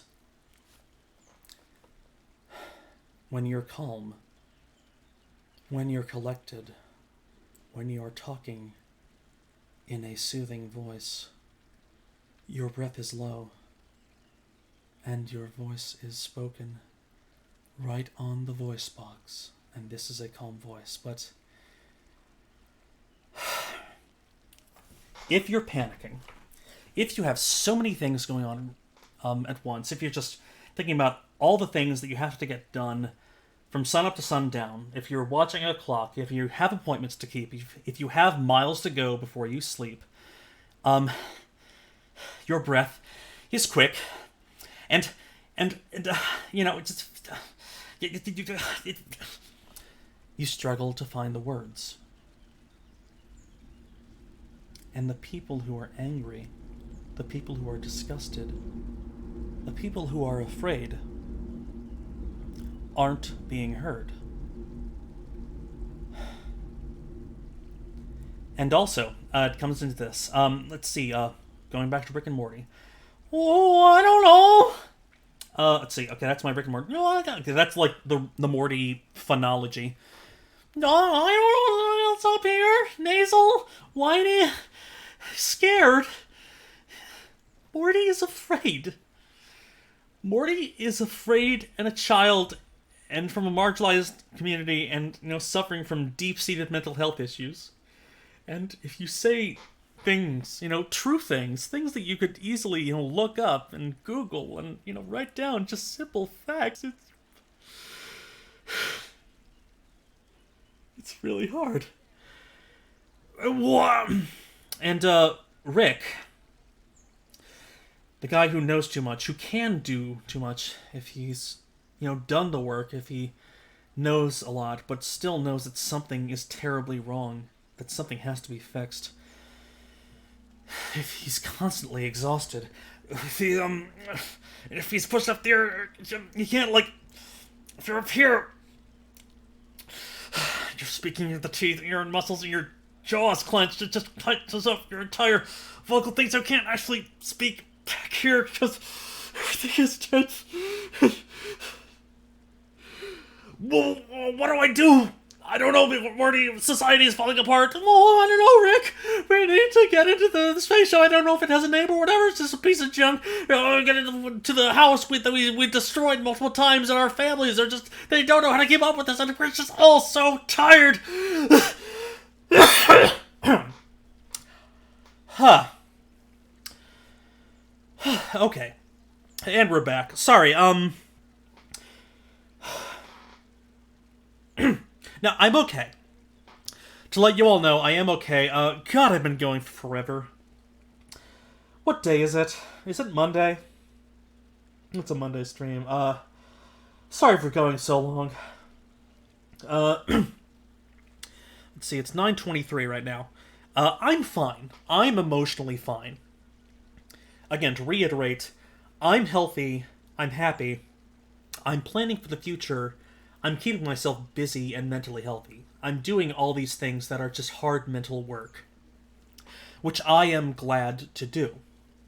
And I don't want anyone to, take anything out of context or remix it into, I don't know what the internet will do with this stream once I, end the stream and it can be edited. Oh god, I'm inviting just so much bullshit. Fuck me. So, Rick and Morty. My comment, my take on Justin Roiland, Rick and Morty is this. Rick and Morty are marginalized and scared. And we laugh at them because nobody is listening to them.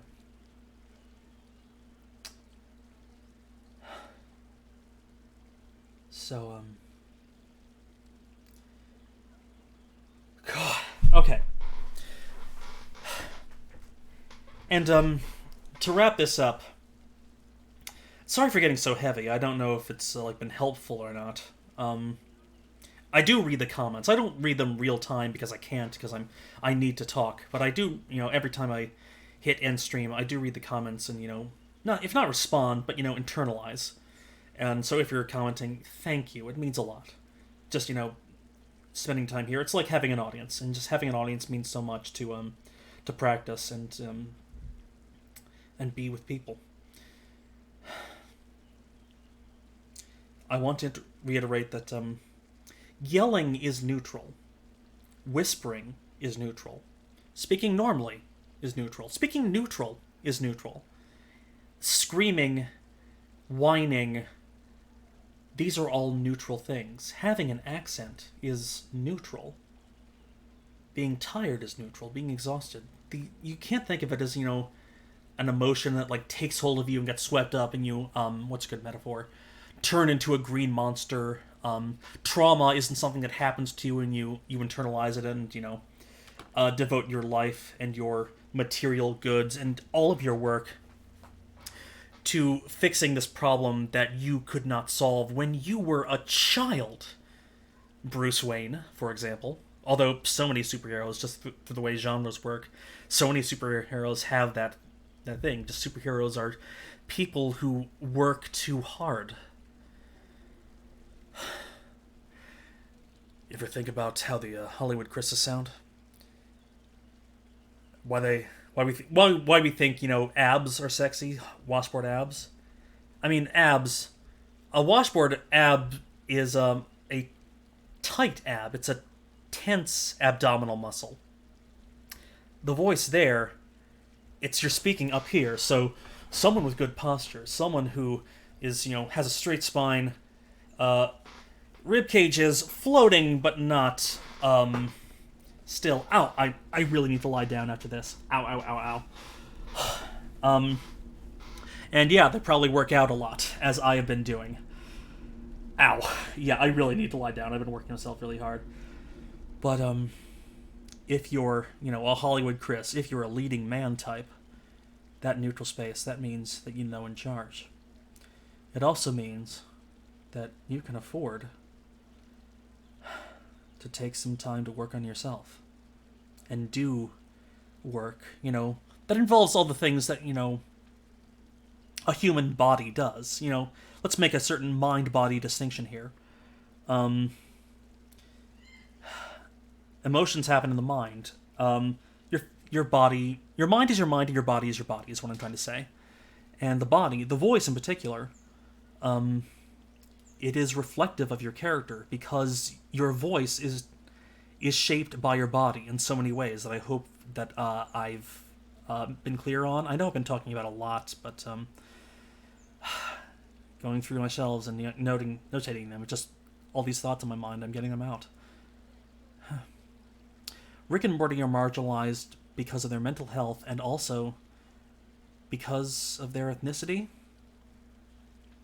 And the people who are whining, who are screaming, the people who are angry right now aren't being heard because of the way media is structured. News, journalism, animated cartoons,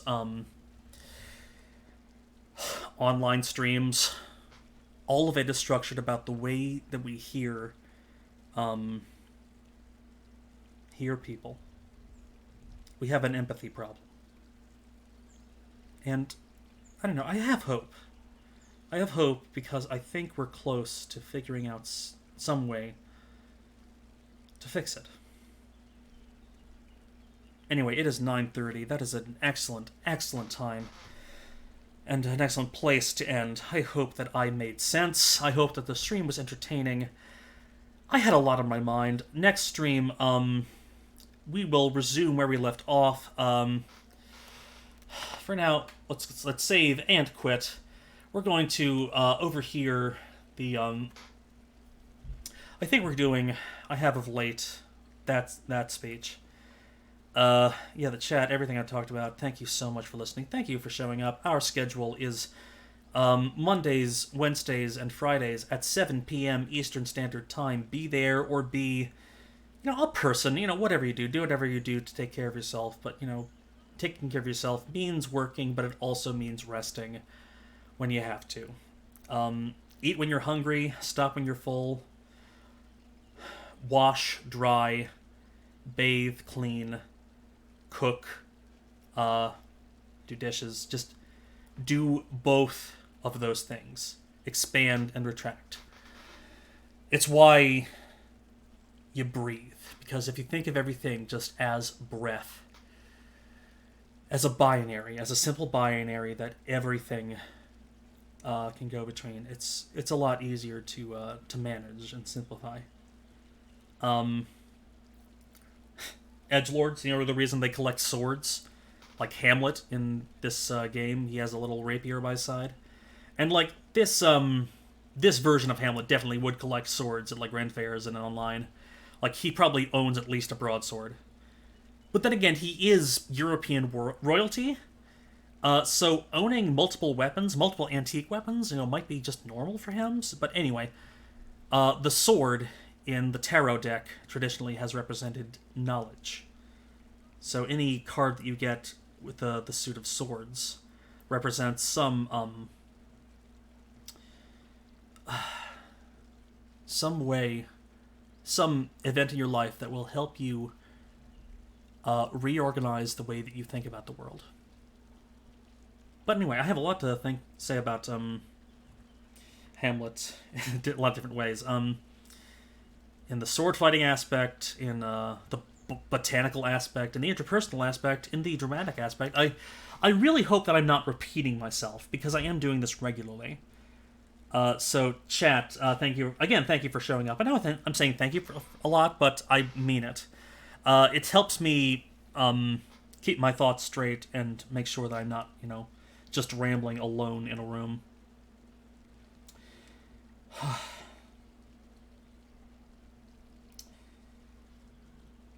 Links in the doobly-doo. I will update them once the stream is ended, including everything or anything that I have talked about in the stream, and I talked about a lot. We've gone for a long time. I've never gone this long on a stream. Like, maybe when I did Civ, and I've been thinking a lot about Civ. I might bring that back with, different twists. It is 9:32 now. Stay safe. Stay indoors. Stay busy. Stay rested. Stay wet, stay dry. Stay healthy. Stay kind.